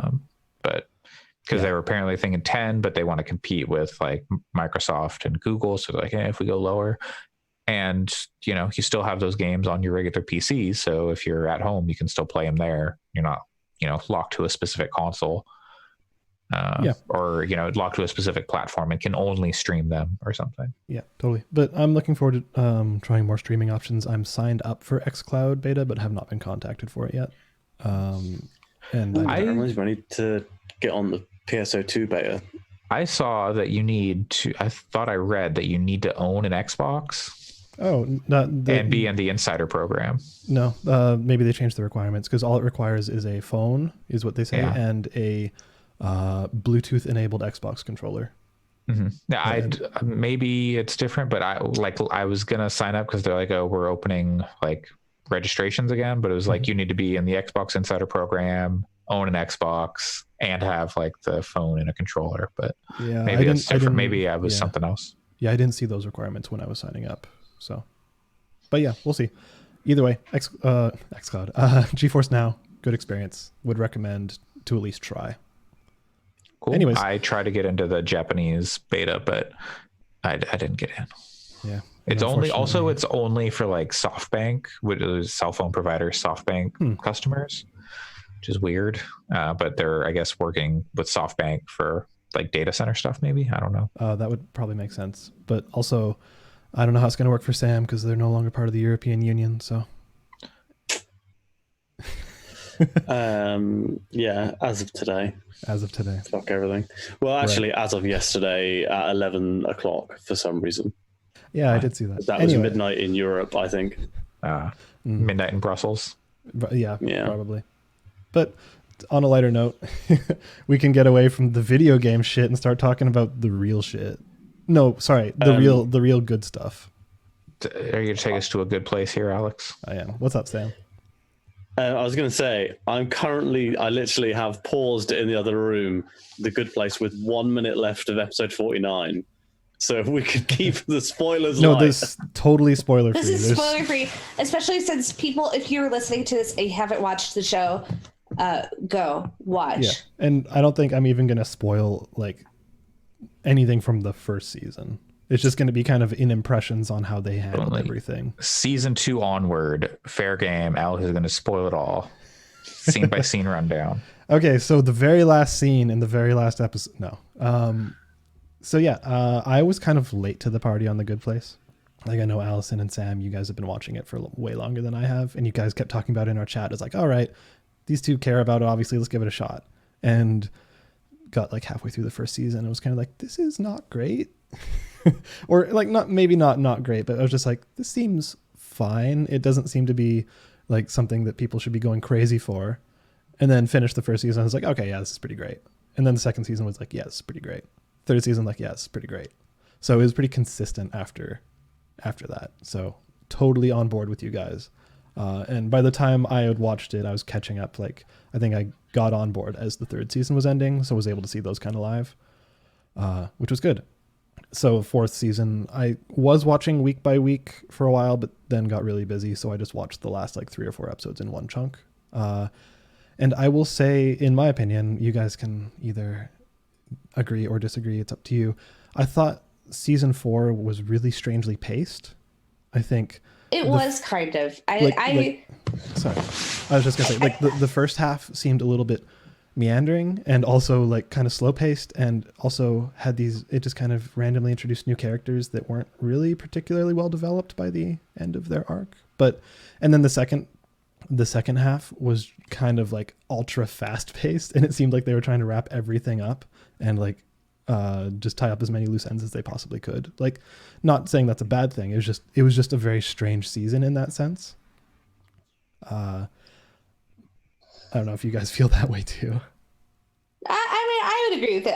I still think it's like a remarkably consistent show considering all 4 seasons I think are quality. But okay. But I do agree that the pacing was a little bit weird. Yeah. And maybe that kind of lends credence to the idea that they decided, okay, let's end this show. Yeah, totally. They clearly wanted to end it before it got genuinely bad, or at least like a dip in quality. Agreed. But I will say like the last two episodes, so the penultimate and the last one, were probably the best that show's been in a lot of ways. Like, I think one of the hardest things that a show can do is end, because like it's very difficult to satisfy everyone, and like ambiguous endings are always going to be more interesting than something canonical, I guess, because whoever it is has the mystery of like, oh, maybe it went this way, maybe it went that way, even if it's not ideal. It gives people some kind of, they can use their imagination, they can kind of figure out what they want, and so this show has a very definitive ending. It does, but like I feel like I don't know if I've seen people who are upset with it. Like, I feel like it's mostly most of the people that I've seen, including myself, feel like, yeah, this is fitting, this is right. And totally. Alex yesterday was sending me links of people discussing it and like finding out more implications from it, and you're just like, oh, it like even the more you think about it, the more it feels right. Yeah, I would like to talk about those spoilers, but now is neither the time nor the place. Maybe we'll have a spoiler cast eventually. Maybe I don't know, after Sam is finished or something. But yeah, I think it was a very good ending. It ended the way it should have. Like, even if I was going in at this, like I think you said this, Allison, going into the last episode, you didn't know exactly how you wanted it to end, and maybe the way it ended isn't how you wanted it to end, but the way they justified it and the way they executed it seems like it couldn't have ended any other way. Exactly. Yeah. Because I feel like I was thinking about it. If you asked me before I watched that episode, how do you want this show to end? I could have a wide variety of answers, and I don't think this is what I would have landed on. But now that I've seen it, I don't think it could have ended any other way. Yeah, agreed. So it's really good. It's a good show. Yeah. I'm looking forward to getting to it. I stopped before the last episode of the 3rd season because I heard it was real sad. So I was like, you know what? I'll wait until the 4th season's finished, and then I'll enjoy. It's a really good show, but I have to say, part of this could be me being really emotional about the show ending. I cried so many times during that episode, and then I went to the bathroom and started thinking about it and started crying.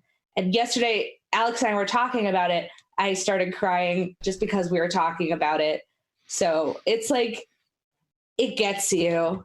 It's not like, I don't want that to be a spoiler, because I am also very emotional about movies and like media. So I cry at a lot of stuff, but this show got me. Yeah. There are definitely some parts that I could say like, yeah, definitely was pretty much there. I almost wanted to give an example, but no, not yet. No. No spoilers. I was the way they wrap up certain character arcs and the method by which they do so are definitely emotionally affecting. Yes. Well, speaking of Netflix shows that are coming to an end, or have come Riverdale is in its final season. Is it? And it is. It is in its final season. There's only how did Arrow outlast Riverdale, the most popular show on the internet? Arrow's over, isn't it? Yeah, but like it was in its final season this year, and it had like 4 more seasons before Riverdale started. Oh, I'm genuinely shocked it's over. I thought it was hugely popular. Well, I mean, it is, but like, I don't think it's like one school year, and they're in high school, and I guess they're leaving. Yeah, so I think they were always going to do 4 seasons of it. Yeah, I don't think it's like this season is the last season 3 was wild, and they're like setting up some interesting stuff for the end of season 4. I want to watch that show. I don't it's watch Riverdale. ridiculous. You should Just look at Susanna Polo's screen caps from Riverdale that she posted to Twitter, and she's like, "Hey guys, this happened in Riverdale this week," and one of them was, I think, shirtless Archie stood in the middle of a room of guys wearing like red clan hoods, and they're all holding knives. Yeah, there's a bunch of like cult stuff in season 3. Season 3 is literally about an evil Dungeons and Dragons game. Yeah, I haven't seen any of it, and literally the only thing I know. Evil game will just. Literally the only thing I know about the show, other than just like general Archie knowledge, is that one of the characters does a striptease to a cover of Mad World.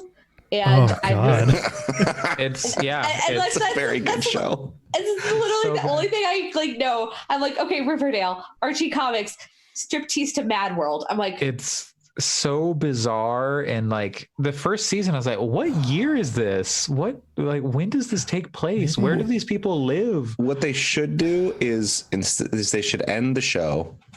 It's done.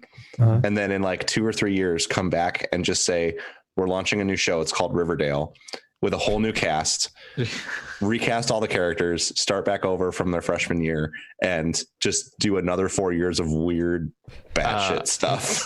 Well, in the Archie comics, like, doesn't Archie become like president or something? Or Archie dies. I don't know. He dies in Archie, another one. Yeah.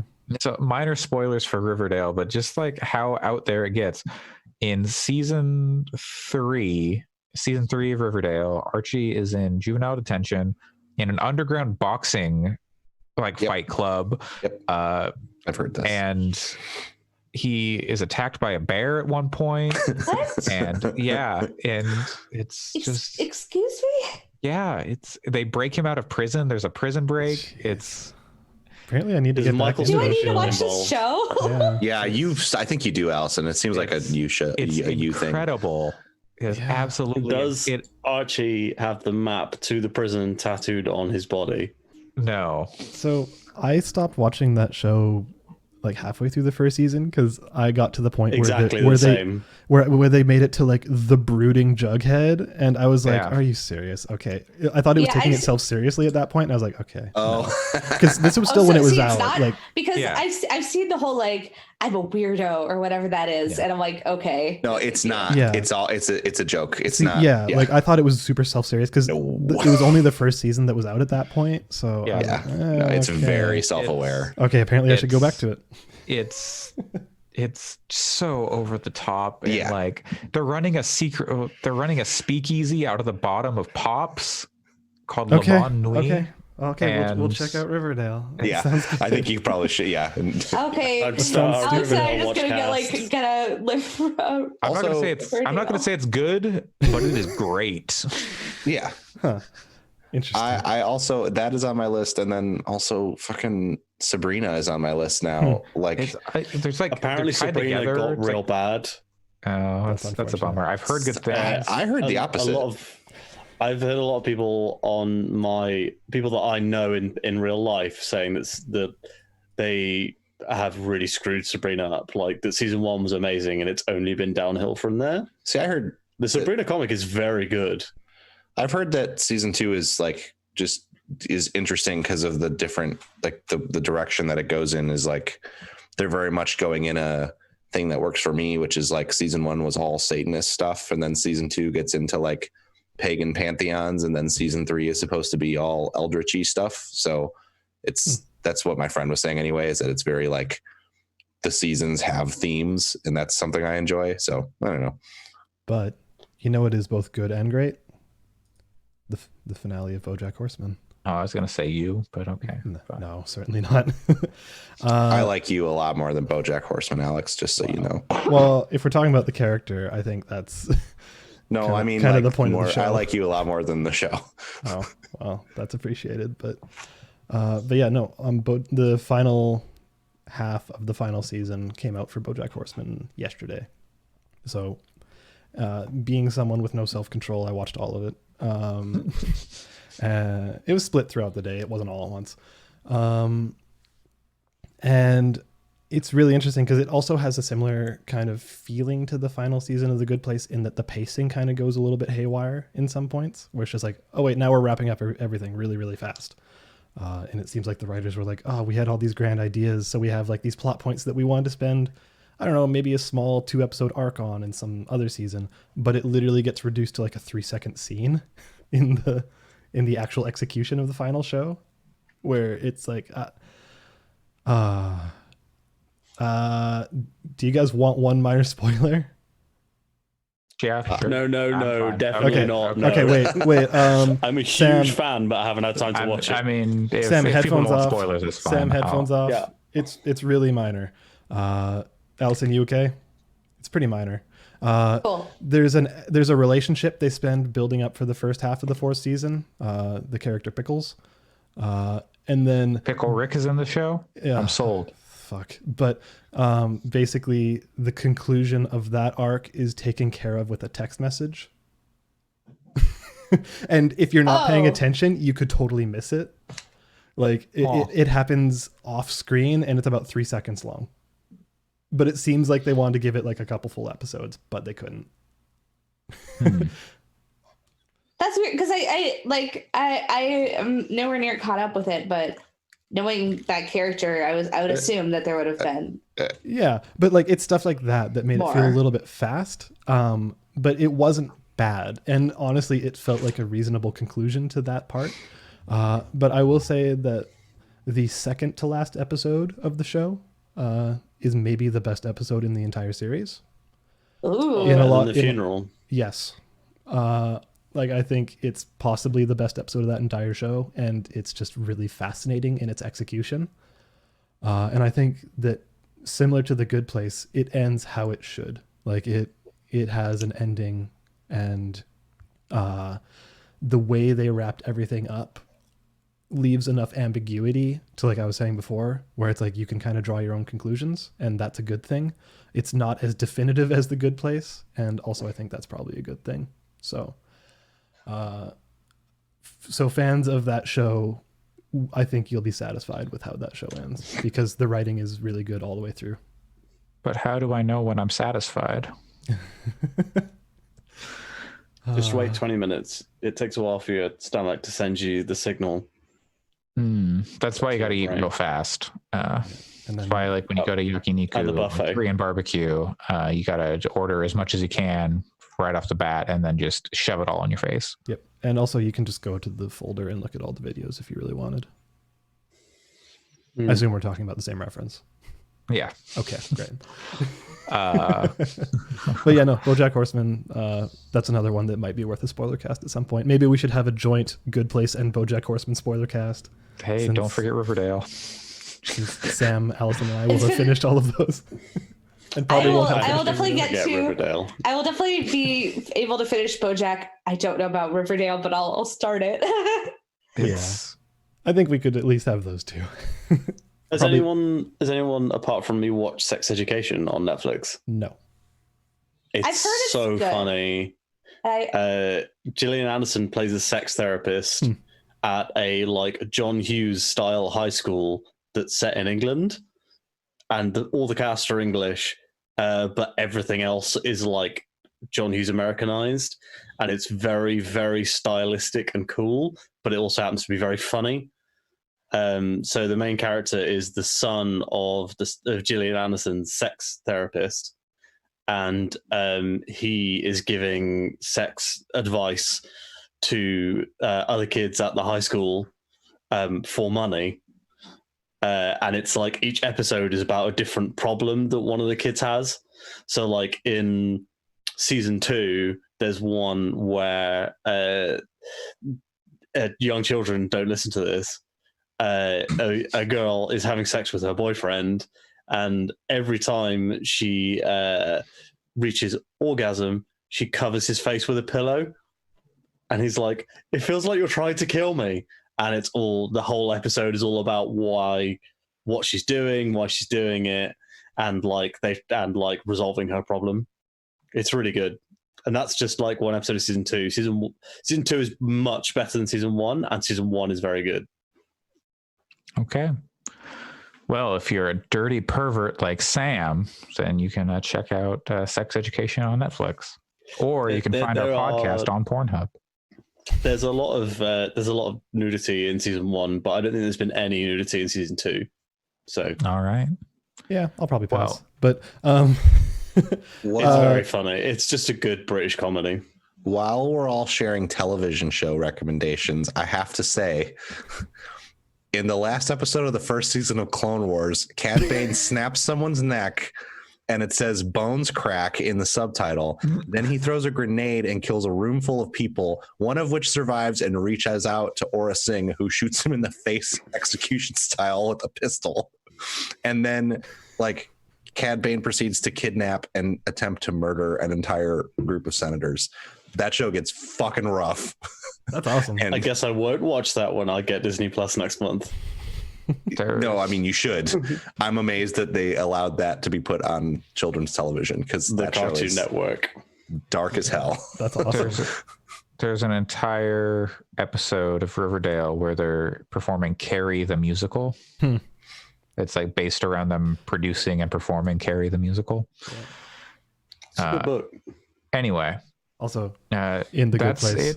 That's it for games, I believe. Wait, Sam? one second. Oh, In the sorry, Good okay. Place, there's a character named Patty who shows up near the end, and it's played by an actress that is amazing. And once you see that reveal, your mind will explode. Is it Patty Bob is very, Odenkirk? very good. You saw that, right? That when they revealed who the actress was, I was like, oh fuck. All right. Well, Sam, I do you want enjoyed to talk the about Cold Steel? Timothy Oliphant appearance. No, not Timothy Oliphant. Cold Steel. Do you want to talk about it? Yeah, I just want to come. I'm coming back around on this from speaking about it a few weeks ago. I still think it's fantastic. It is very much in similar ways to Tokyo Mirage Sessions. It's kind of a Persona light. So you have, activity points you can spend on your free days, but you only get one free day a month. So that it uses the calendar stuff in the same way Persona and Fire Emblem do. But it's much more rigid in terms of the story structure. Basically, every month you get free day, then there's some story, then there's a combat exam, then there's a field trip, and the field trip is the majority of the chapter of gameplay. So I just finished a few days ago. I just finished an extremely, extremely cool story section.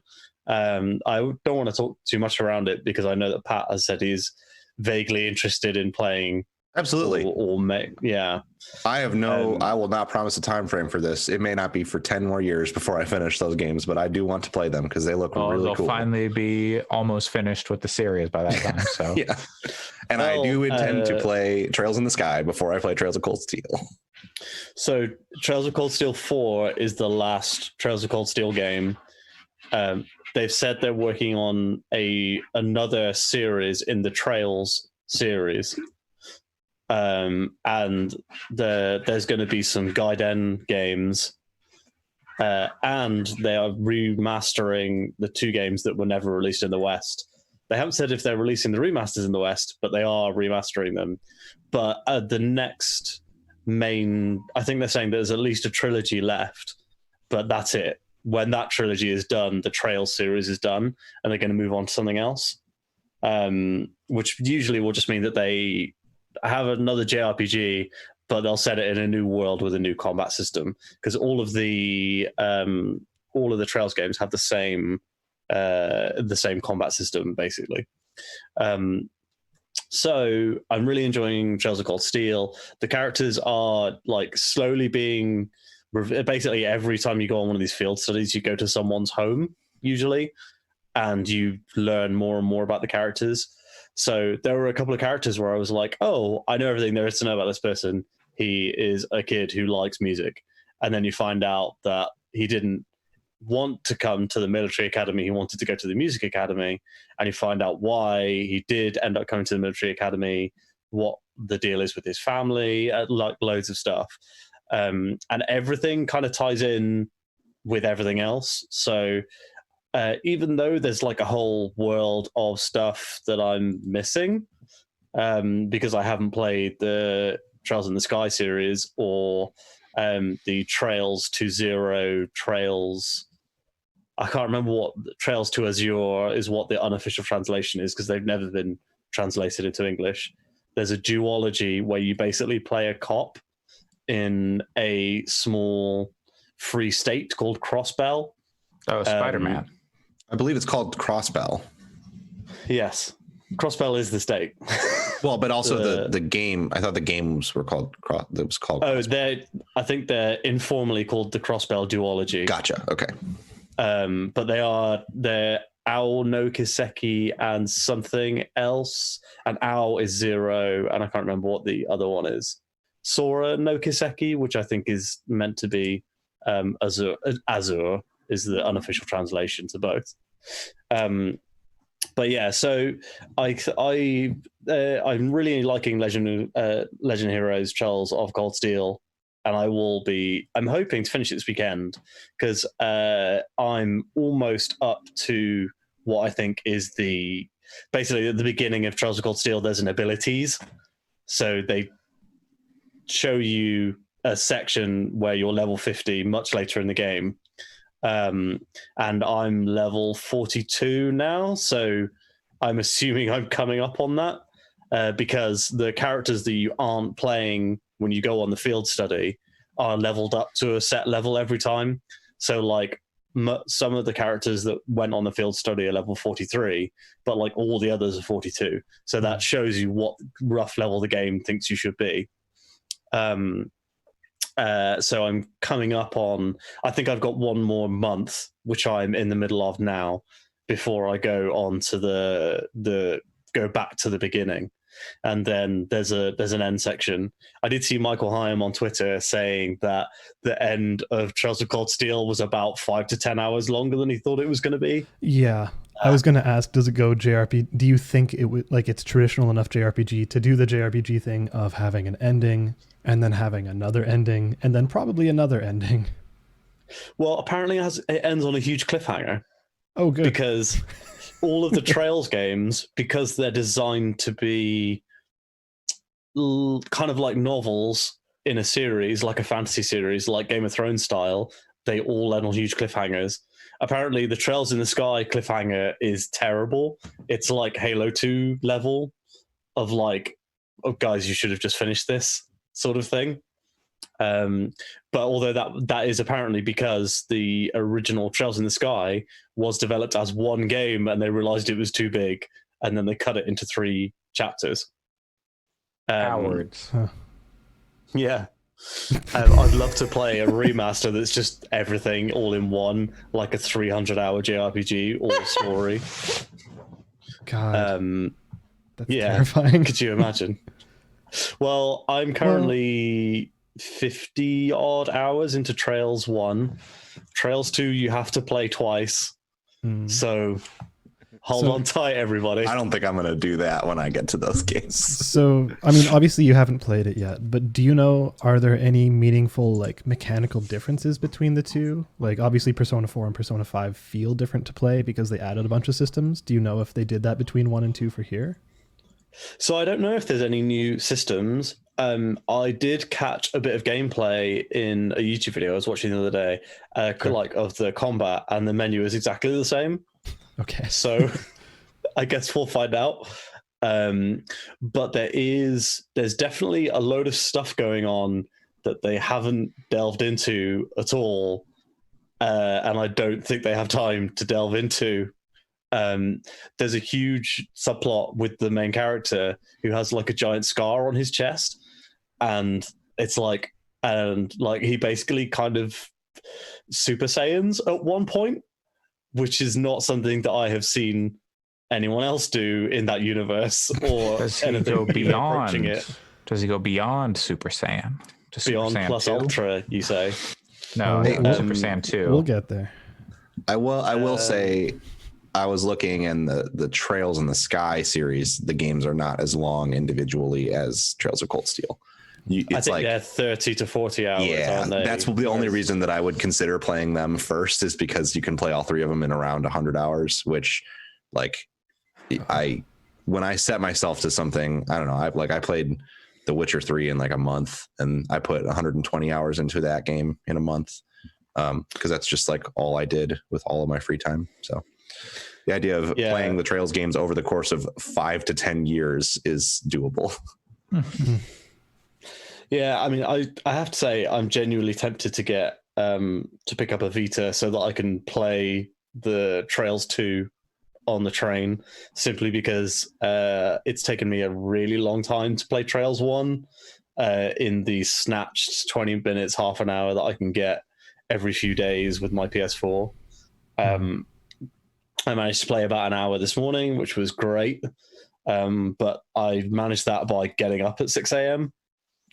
So on Saturday morning, and I know that Alex and Pat are both up at 6 a.m. on Saturday morning, but you know, but yeah, so it's a really good game. I've talked about it a lot before, I guess, but the story's good. Basically, the first 2 chapters of it are like, we're introducing the world. This is the state of the world. This is kind of the elements in play politically, because the game is the story is very political. It's basically about a civil war between a noble faction and a commoner faction. And key figures in that faction are family members of main cast members. And it's kind of implied that you've all been thrown together to try and solve this problem before it becomes a civil war. Wait, when are we talking? Why are we talking about Fire Emblem Three Houses? Well, this game came out way before Fire Emblem Three Houses, so Nintendo. No games came out before 2019. You know that. It's true. Yeah, you're right. Everyone knows that Fire Emblem Three Houses is the first ever video game. It's true. First and last. Alpha and Omega. Yeah. And Trails 3 is out on Switch. Omega Sapphire and Alpha Ruby. Alpha Sapphire, Omega Ruby. Koei Tecmo apparently did the majority of the work on Three Houses, which is crazy. I found that out recently. You know what that means? Here comes Advanced Wars. Well, we kind of got that. They should call it Switch Wars. Did we even... We talked about Wargroove, didn't we? Yeah, we did talk about that. That wasn't the same people. Yeah, we talked about Wargroove. Yeah. I know Allison played it, but anyways. Sorry, unrelated. But yeah, the Trails 3 is out on Switch, and it's out on Switch in March. So my goal is to beat Trails 1 and Trails 2 by March. If I have time, I will try the new Game Plus of 2, but I don't think I will have time. I will probably end up watching that cutscene on YouTube, like most people have suggested. But I think it would be fun to be able to play it. So, yeah. Speaking of long-running JRPG series out of those companies, has anybody played Atelier? Nope. Or Atelier, however you want to pronounce it. I have one game on PC and one on Switch, but I actually really genuinely really want to get into that series. I think that's going to be my next It also project. seems kind of awesome from what I've heard. It does. Like, similar to Trails of Cold Steel and all this, like all these games. Like, it seems like it has just a lot of continuity between games, and it's telling a really interesting story throughout just a long series. Yeah, and I've watched a couple of videos about it, and it feels like there's an interesting kind of world in some of these games, especially from what I've heard, the Dusk series, which they just released those on Switch, re-released from PS3, where basically, from my understanding, having just heard about it, is that it's kind of a world where resources are becoming more and more scarcer, and the world is basically dying, which we cannot relate to. But they kind of deal with that as part of that trilogy, but also just the way that it emphasizes crafting and it seems neat. Yeah, it's. I think that might be my next project after I finish Tokyo Mirage Sessions, is to play started getting into those Atelier games. There's a lot of them, and There are a lot of them. they're also like There's like 2 a year, aren't there? Usually, and they're like all expensive on Steam. Yeah. Like I'm looking at them right now. They're all I think minimum of the one, $40. I think the one I got it on sale, so I do think they go on sale. But And that's not a reason not to play them. I mean, they're all fully featured long JRPGs. Yeah. So like I'm For sure sure. that they justify the price tag. They're just I'm looking at like to buy them all, you would have to spend like $400 or $500. yeah, yeah, I'm pretty sure that's why I have it on Steam. Other than I just buy a lot of Steam games, but I think I got it for pretty cheap. So Yeah, they seem like good ones to get on sale. Yeah. Anyway, sorry to distract. That just kind of reminded me. Yeah, no, that's definitely it's series that I aspire to get into when I'm done with my current JRPG. All right. Well, with There that, are 21 games in that series, in the base series, Sick. and another Boy, howdy. 15 or so side games. almost up there with Kingdom Hearts. Speaking of Kingdom Hearts, that brings us to the news for this week. Kingdom Hearts Dark Road. It's a mobile game. I don't know. Doesn't matter. We don't know what it is still. Kingdom Hearts Dark Road. It's about Xehanort, I guess. That's all I have to say about that. But one thing I do have thoughts on. Warcraft 3 Reforged. Oh yes, came out. I love like, Warcraft kind of 3. Oh, me too. A surprise launch of the Reforged, like kind of remaster. Cool. So Came it out looks this better. week. Maybe, kind of, a little also bit. been I mean, a they little patched in widescreen support and like high resolution. So the base game. I can't wait to play all my favorite like mods and maps. Well, Alex, too bad because all the good maps like Anime Arena have been taken out because Blizzard fucked up. Motherfucker. Metacritic score of Warcraft 3 Reforged is 0.8. Out of 1? 0.8. Is it out of 100? I assume it's Or out of Metacritic? 100. Yeah. Yeah. Oh. The gamers are upset. Wow. Yeah. They So I will say it does. I did see some people pointing out that this has actually been the policy in StarCraft 2 Mhm. forever. Yeah. Which doesn't make it any better, but it was very much to be expected that this was going to be the way it is. Yes. I think the big thing is it takes out a lot of the content that was in Warcraft 3 that was very popular in Warcraft 3. It also deactivated, like you can't play Warcraft 3 anymore. You can only play the Reforged version. Yeah. Oh, really? Yes. I didn't you know can't that part of it. It broke, oh, man. or it didn't break. Like the servers or something. I Yeah, don't know they exactly switched what the servers happened. over to the Reforged version. So it overwrote original Warcraft 3. Basically, like you can still boot old Warcraft 3, but you can't like, I don't know if it's you can't play it at all or you can't play online. I'm not That's exactly rough. sure. I didn't but know that. Yeah. Yes. So Blizzard continues to be a garbage fire is basically the. And so there's also some other weird things like animations are still like 20 frames per second, even though like you can like run the game higher, but like units animate at 20 frames per second. Yeah. The cutscenes are like bad. They said they were going to do a lot of stuff like redo cutscenes and like some audio stuff and like add in and like change the story. And then they're like, you know what? We're not going to do any of that. So there's And like no work been put into it. I think they were upfront about that stuff, but still, It's baffling to me. It's baffling to me that they think they can continue to get away with this shit. Like the gamers people are going to upset. stop buying their video. I mean, what am I saying? People are going to buy Diablo 4 and Overwatch 2 will fucking sell incredibly well. Everyone's saying that they're boycotting and now buying games. They're going to like, you're going to be able to do the Call of Duty screenshot of a friends list of people playing. The thing is, and we've something we've talked about in our private chats, but have not mentioned here.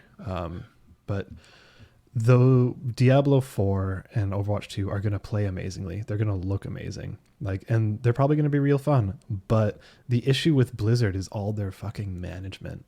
Like they keep making these boneheaded decisions and just like completely like anti-game players. Like it's totally, they're doing everything for the sake of, you know, fiscal shit, and none of it makes sense. Like it's I think it's even removed from Activision at this point, because Modern Warfare isn't as insidious as a lot of the Blizzard stuff has been over the past It's surprisingly two like or 3 years.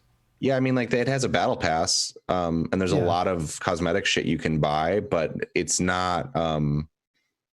None of it feels like, oh fuck, I'm gonna miss out on this stuff. Like it feels very much like whatever. If you want this cosmetic shit, you can get it, or you can just play the game. It's I don't know. I've been very impressed with how little they pushed the monetization in Modern Warfare, and like all gameplay relevant stuff is totally free in that game. I mean, not free because you buy the game, but you don't have to pay for DLC or anything. And you know, if they've had players from Hong Kong, they haven't banned them from play for, you know, for voicing their opinions. I don't know if that's super true. I haven't looked into that, but still, I don't know. I can tell you that there's that Hong Kong does not have a team in the Call of Duty League, so I don't know that it will be an issue.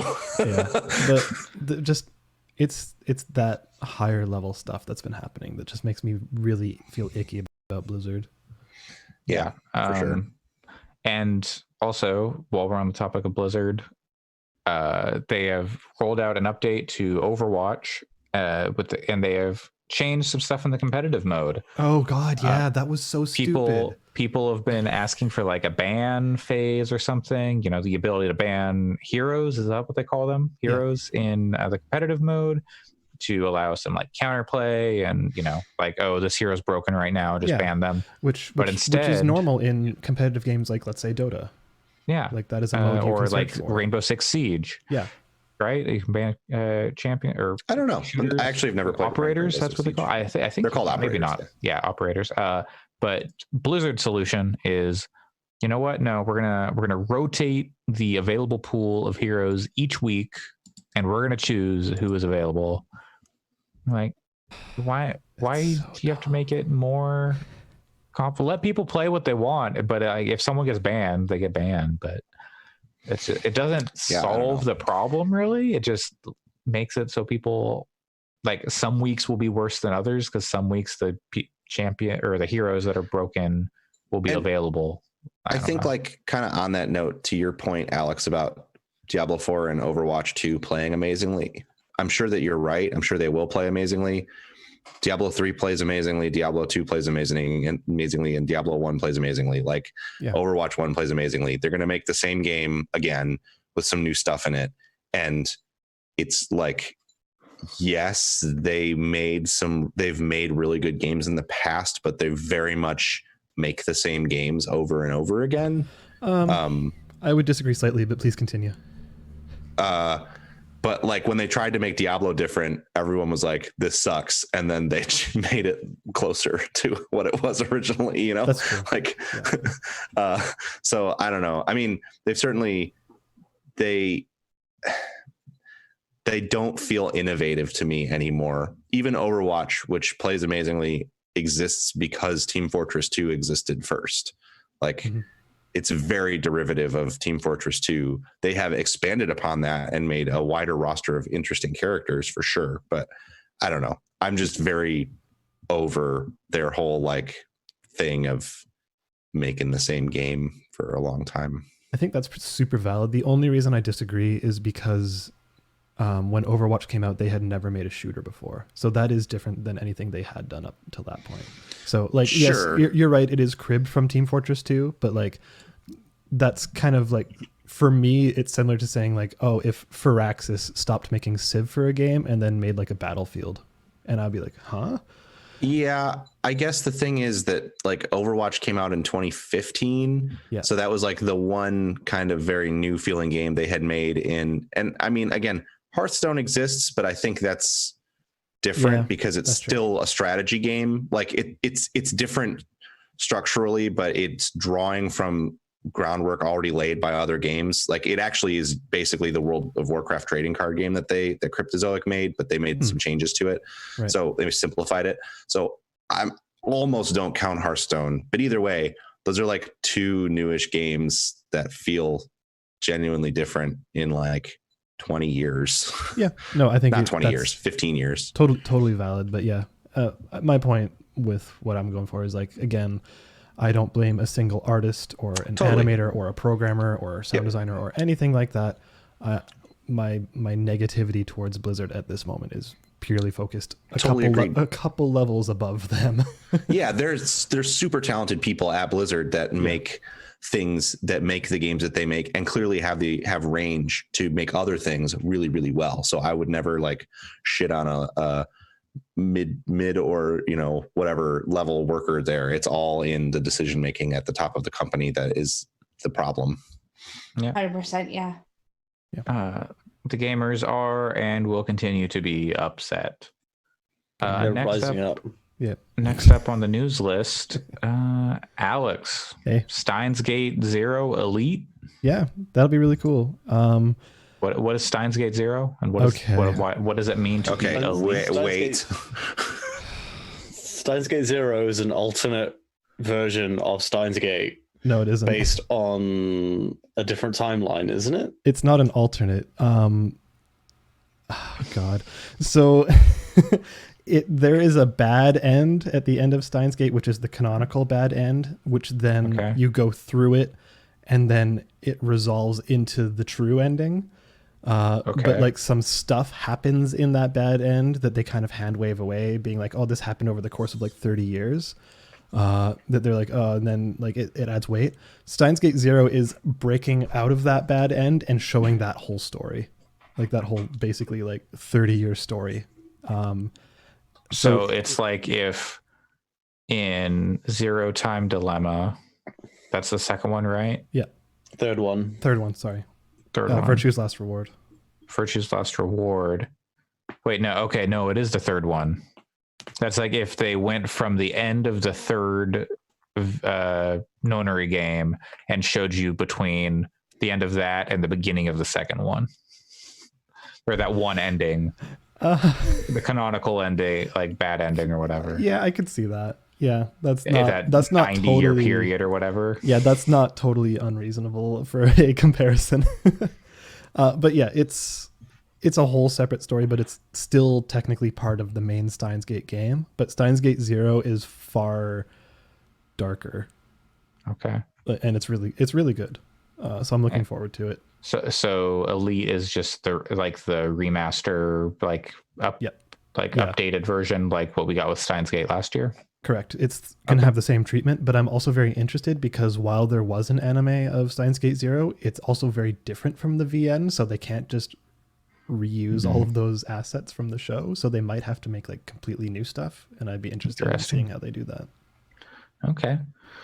Well, next up on our list of news is they made an Animal Crossing Switch.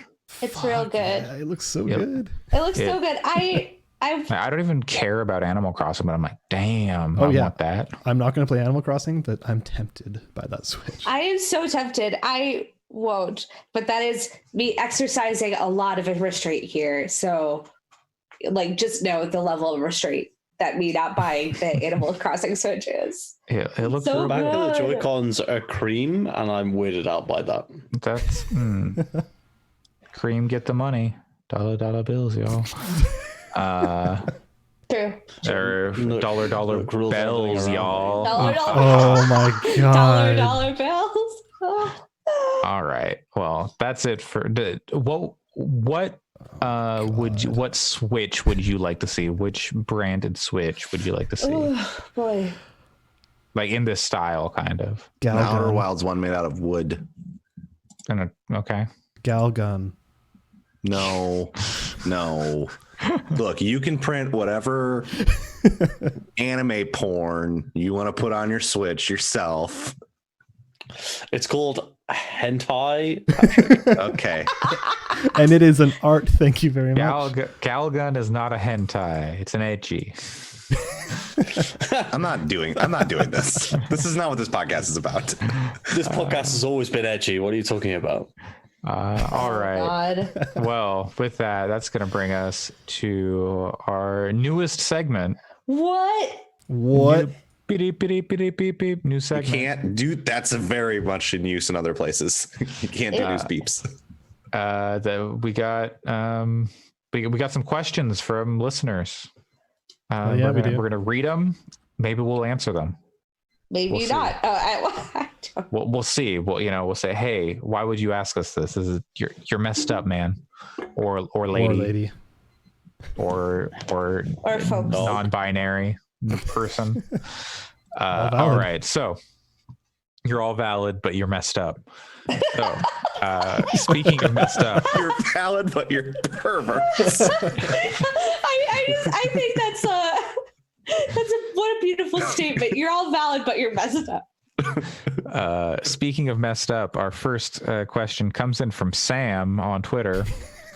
Best Fast and Furious character. Huh.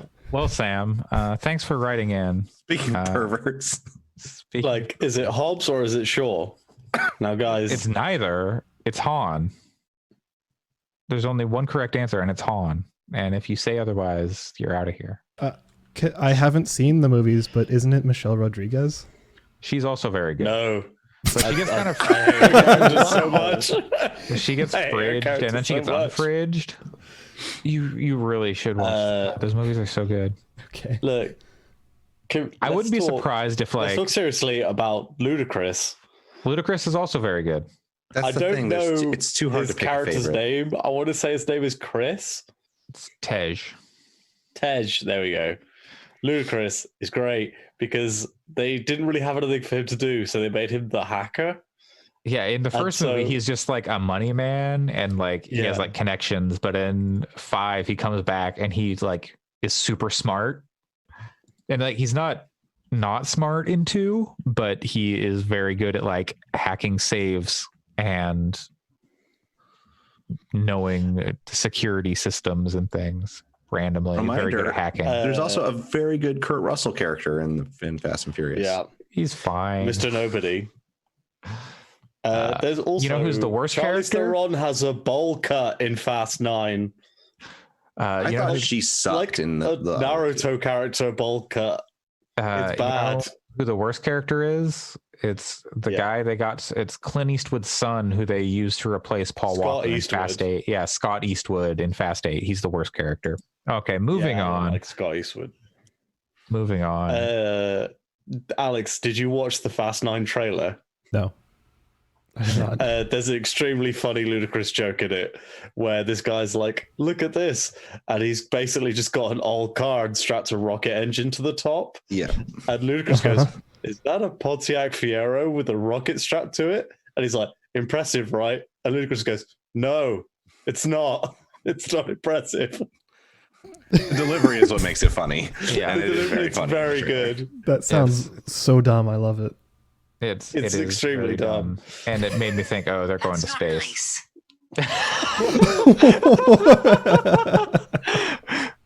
Okay, thanks, Siri. All right, next question comes in from Alex on Twitter. Not me. Does Mario fuck? Does he seal the deal, or is it a form of Sisyphusian torture where at the end of each game she gets kidnapped again and so on forever? What is wrong with you?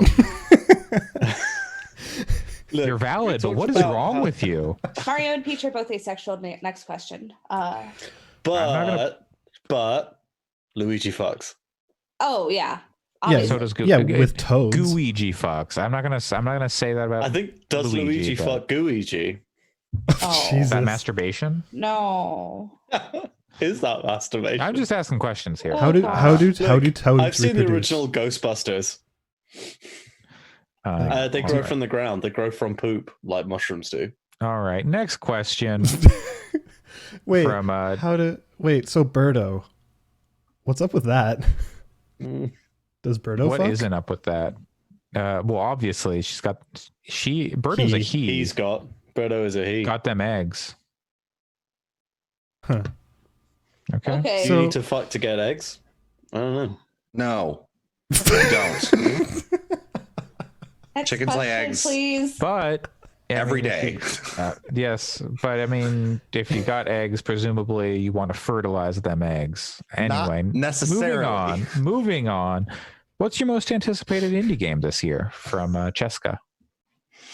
This is a very small title that I don't think many people have heard of. It's called Animal Crossing New Horizons. Indie game. Independent. I'm pretty sure Trails of Cold Steel 3.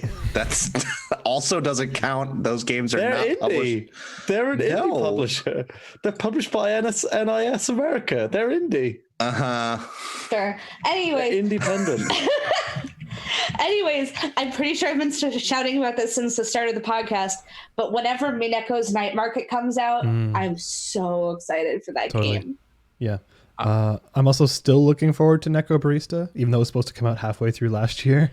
Yeah. And also, I'm interested in Super Meat Boy's Super Meat Boy Ultimate. Is that what's called? Forever? Forever? Thank you. That's what it is. Believe it or not, Neko Barista was going to be my initial answer because I'm very excited for that game as well. I think, barring that, I think I'm really interested to see Noita's full release. It's in early access, so it's kind of a cheat because it's already been really well regarded. But I'm kind of waiting until they finish it and that comes out. That's supposed to be out in like September-ish if their early access thing holds true. Yeah, I mean, honestly, for me at this point, I'm just kind of interested in seeing what Annapurna puts out next because they've been so consistently good. Yeah. I think for me, it's the thing I'm most excited for. I don't know what it is yet. I'm excited to be surprised. Like for example, when I was looking up Quick Serve Delicious things, there's this game that just came out a couple days ago called Coffee Talk. I really want to pick that up. That was actually I've been trying to do better about not buying every game I want to play. So that's been my goal, which sometimes I failed at, like when I purchased Quick Serve Delicious the day of launch. But Coffee Talk looks like it's a really, really interesting game in the vein of like VA11 Hall A. Yeah, it looks like Valhalla, but with coffee instead of beer, basically, or liquor. So anyway, there's stuff like that. Half-Life Alyx. Technically an indie game. Yep. Okay. Moving on. The most well-funded indie studio in the world. I don't have VR, so I'm not looking forward to it. No, me neither. I just thought it'd be funny to say. I'm just gonna be sad about it because I don't want to play it in VR, but I love Half-Life. I'm not excited for it. I want to, it's weird. I want to play it, but I'm not really anticipating it because I am sure it will be a cool Half-Life game, and also it will be a VR game, and that's always a pain. Even if unless it's running natively on Quest, doing VR is a pain. So yeah. Okay. Next question from Lawmanade on Twitter. If Sakurai gave you free reign to make one selection for the second fighter pass, what would it be? Mine would be Bub and Bob, and they would work similarly to Ice Climbers. Have to knock both out to get the KO. That is not how Ice Climbers work. You have to knock out Nana. No, not Nana. The other one to get the KO. You can knock out one, but if you don't knock out the main one, still in the game. What would their moveset look like? We don't necessarily have to do that part, but who would you want to see in the next Fighters Pass? The ship from the Outer Wilds. Edelgard. Edelgard. I know that there's no way to do this in any reasonable way. Goku's not going in Smash, Allison. No, give it up. I know. The number one thing anyone knows about me is that I love Goku. If they were able to do You broke Sam. Wasn't prepared for that joke. If they could do like a Pokemon trainer, but with all the characters from Octopath Traveler, give that to me. That would be cool. Okay. My real well, that's not true. That's also a joke answer. But what if they put John Cena in Smash?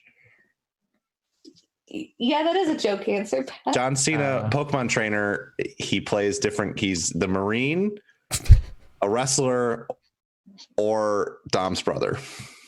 Or the no, and villain from Bumblebee.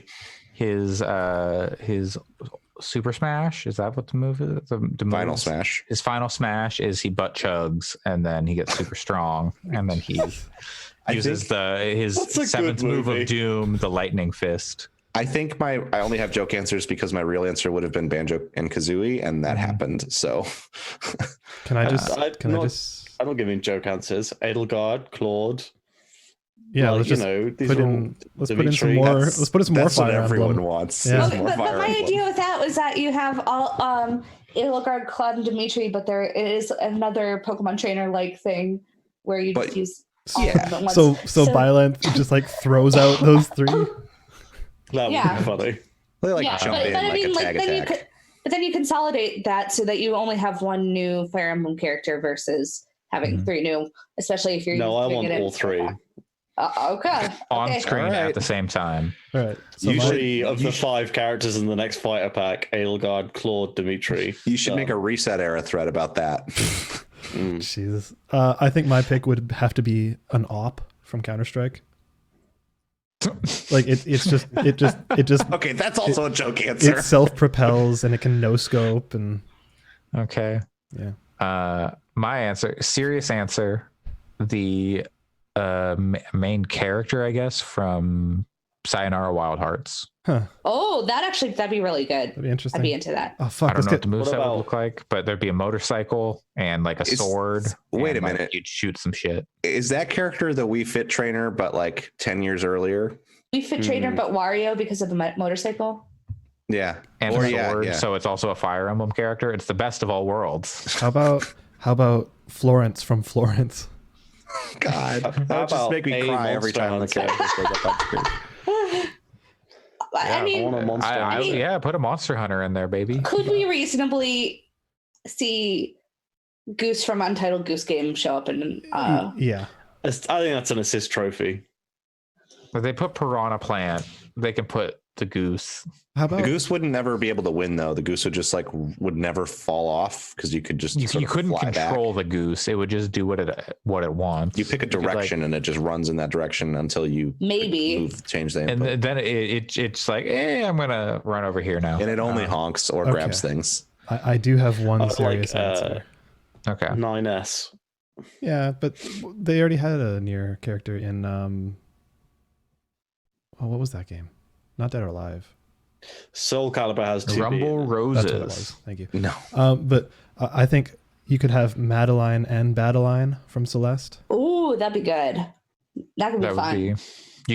You could be like be Madeline, and then like for some of her moves, send out Badeline. Yeah. that'd That'd be be fun. pretty good. All right. Uh, Last question of the episode from Eric Gettinger, who was on 2 episodes ago. And also our question about does Mario fuck from Alex. He was also on 3 episodes ago, I believe, from the Super GG Radio podcast from Eric. Should I go beyond plus ultra? No. Only Just stick. if Aerie is with you. So I'm going to say if you go beyond, Another porn thing. you have to go. So like you can go to Super Saiyan, but then you can go beyond a Super Saiyan. You can call that Super Saiyan 2. But Alison, then can you confirm? you can go. You can go even further beyond Super Saiyan to a Super Saiyan that is surpassed being a Super Saiyan So to Sam- Super Saiyan 3. Wait, no. You, sorry. are Go you ahead. going to then slowly after read out that- every single level of Saiyan? Then you can go, if you get past like Super Saiyan God, then you can go Ultra Instinct. And not plus Ultra Instinct, please. So that's what you should do. Is you should get Ultra One of Instinct. Not even the the- gods can master that. One of the classmates in Trails of Cold Steel, so they all have like swords and bows and arrows and like magic staves, and then just one of them has a shotgun, like a big shotgun, Okay. and he like fully cocks it in cutscenes. It's very funny. But as a serious answer to that very serious question, only if Eri is with you, and that makes sense if you've caught up to season 4. I've only watched My Hero Academia 2 Heroes, so I could give you answers based on that movie and that movie only. Yep. Well, States- spoilers. No, I'm just not up to date. Spoilers, in season 4, Deku goes up to 100%, and he almost dies He opens because all of it. 8. He But opens all Doesn't 8 he do it with gates the and muscle then man, muscular? his Doesn't he go body past 100%? explodes or something? Right, but he goes sustained past 100% for like 20-minute fight in this, and he should have died, but the only reason he didn't is because Eri was involved. Like So Kaioken only- times She has a 20, cool I horn. see. She does have a cool horn, so only go beyond if you have Eri with you. Excellent. Never go Kaioken times 20. It's a bad idea. Jesus Christ. If you guys have great questions for us that are as good as all these questions, email them to us. Andre? what's the You can address? email them to us at gaming@fix.space, or you can find us on Twitter @fixpodcasts and I'll- send them to us there. Alternatively, if you have way worse questions than this, You can go to the Please Pornhub send them in. and- please definitely Oh. send them in. Yeah, if you have worse questions, send them If you have straight to any me on if Twitter direct. if you need life advice, we're the place. We've got our Yeah. lives together. We have a podcast. We're qualified. I've listened to Yeah. dancers. None of us are brothers, but we could probably do it. What? What? Pat has brothers. I have a brother. There's a Life very advice. popular show called My Brother, My Oh, Brother and Me oh, that is yeah, an advice okay. podcast. Okay. I don't know if you've heard of it. And, No. and a not very popular but extremely good TV show. It was extremely good. That, Good show. yeah. It's my favorite TV show of all time. Wow. I wouldn't go that far, but that's That's- pretty good. Let me I watch tell you it about 3 times a year Riverdale. every year. Wow, that's Like I watch it. I'm like, I haven't seen it in 2 months. I'm going to watch the whole series. The from episode start where to finish. Justin is driving around a tiny car and dragging like a crowbar or whatever it is on the Yeah. ground is very funny. where this- he calls Ellen's agent, and Also, Yeah. the one where Travis aggressively punches Justin hard, not in a joking manner over Hey. the spider thing, and then Don't has to hit. apologize. I really like the Justin goes, do you know what? I've actually I've made a decision. Fuck this. And then just walks out of the room when the spider's in there. Yes. Anyway, sorry, tangent. You look like some bread that a cape got on. I wish I still enjoyed listening to my brother, and me. Yeah, I don't enjoy the podcast, but that show I could watch over Yeah. and over and over. It's quite funny. If you want us to get a TV show, share us with your friends. Review us on iTunes or wherever fine podcasts can be reviewed. Yeah. Mhm. If you do have the opportunity, please leave a review. It helps us very much in getting kind of out there, and so more people can write extraordinarily stupid questions to us. And if you write a good review, maybe we'll read it. if we Yeah, find it. include some like etchy questions in there, and Andre will have all the answers. The more reviews we get, no the closer comment. we are to So, getting that Netflix deal. I've been considering starting to write romance novels because there is Seattle's getting a hockey team soon. Oh yeah, that's a Hockey natural. romance is That's a very big. natural Yeah, one-to-one. Allison knows. Good Allison segue. knows. Hockey romance is Allison fucking knows. big. So they one of the reasons they're not going to use the name the Sockeyes for the Seattle hockey team is because there is a local author who writes romance novels about the Seattle Sockeyes, the NHL team. They're the team in her books. Uh-huh. And Ah, unfortunately, I found out that it is not the Seattle Sockeyes having romances with each other, which sounds good, and is Although instead, there's certainly fan fiction about it. I bet. There's hockey fan fiction is a thing. Anyway, I decided I could write romance novels about baristas in Seattle because I did a Google search and nothing came up. I'm sure that there's somewhere deep in like Libsyn or like Amazon self-publishing, Amazon. someone's written It's these. all on but- Amazon. But I think that that's an untapped vein. And Well, I- you just put it out there. if you know what I'm saying. you gotta TM, save this TM. podcast, save this podcast Oh, on your God. USB stick. You have Email to it go to the drugstore, yourself. buy a USB stick, and then save the podcast, mail it to yourself. I don't even want to extremely- keep other people from doing this. Let's create a community. It's an extremely Gaming Fix chat group only related joke that Andre just made. Yeah. Yep. Oh, maybe I don't- Alex can mail you a USB stick. Yep, no problem. Yeah, as I soon almost as, bought a Valentine's wait Day card to- today from Seattle. Why? Anyway, all right. Because We got to it was wrap this up. an Yeah. Arrested Development Tobias Fionke It's- Valentine's Day card. It's 2 a.m. We got to wrap this up. Good night, Andre. You wanted to Uh, slowly read every single Super Saiyan level, so I don't know what to tell you. Hey, it's not my fault that this is what it is to go beyond a Super Saiyan, aka Super Saiyan 2. I still don't trust you. I'm waiting for Alison to give me the definitive answers. Yes. What he That's said. the answer. That's the answer. Yes. Anyway, thanks for listening. You can find the podcast on Twitter at Fix Podcast, where you can send our questions and you can support our campaign to get The Rock on Bon Appetit YouTube content. Or on Gaming Fix, whatever. We're not picky. Yeah. You Actually, can. Why only not want Jason both? Statham. Question mark. So that's at I Fix only want Podcast. Jason Statham. You can email us at gaming@fix.space. You can find me, Andre, aka your girl's favorite Fast and Furious movie, at Coolslaw, COOLSL4W. Pat, where can people find you? You can find me at PJC Plays. I want The Rock to come on the podcast instead of Jason Statham. Thank you. Sure. Yeah. And Alex, where can people find you? What's that thing called? Byte? Didn't you sign us yeah, up for? Byte. Didn't you sign us up for Byte, I Pat? gotta launch the app. I was I downloaded Byte, installed but that I also application. haven't launched it. I have not launched it. I I just launched wanted it to squat once. on my username. That's all I wanted to do. You one can't time find. You someone can't. messaged me on Instagram trying to get my username, and they're like, "Give me your username. I should have it." I'm like, "No, I'm not going to do that. I should have made them pay me." Yeah, Yeah. probably. But you can't find me anywhere. So other than that, Okay. that's You it. can't see him, aka he's John Cena in the new Fast and Furious movie. Well, let's Yep. get The Rock You and don't John know. Cena. Allison, where can people find you? Find me on Twitter at WRITERSERENYTY. Great. And Sam, where can people find you?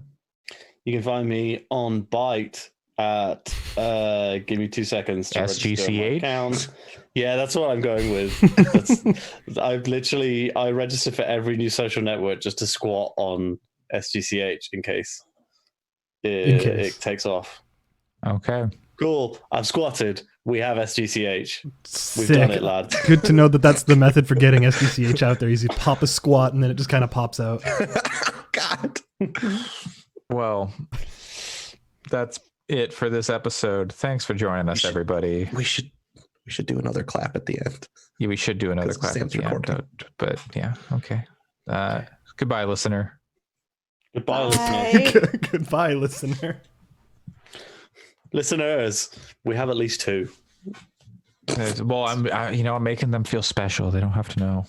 All right. Time dot is Okay, time dot it's is 15 or 20. 20, we'll say 20. 20. just 20. booting up. Time dot is 1 sec, guys. Okay. 20.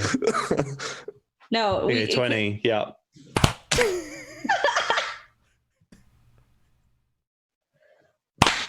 I was gonna love if we all did it and Sam didn't, Yes, because that would have defeated the purpose and it would have been My real f- funny. My first clap was a little quiet, but my second one's good. All right. My first clap is. So we're good? We're good. Yeah.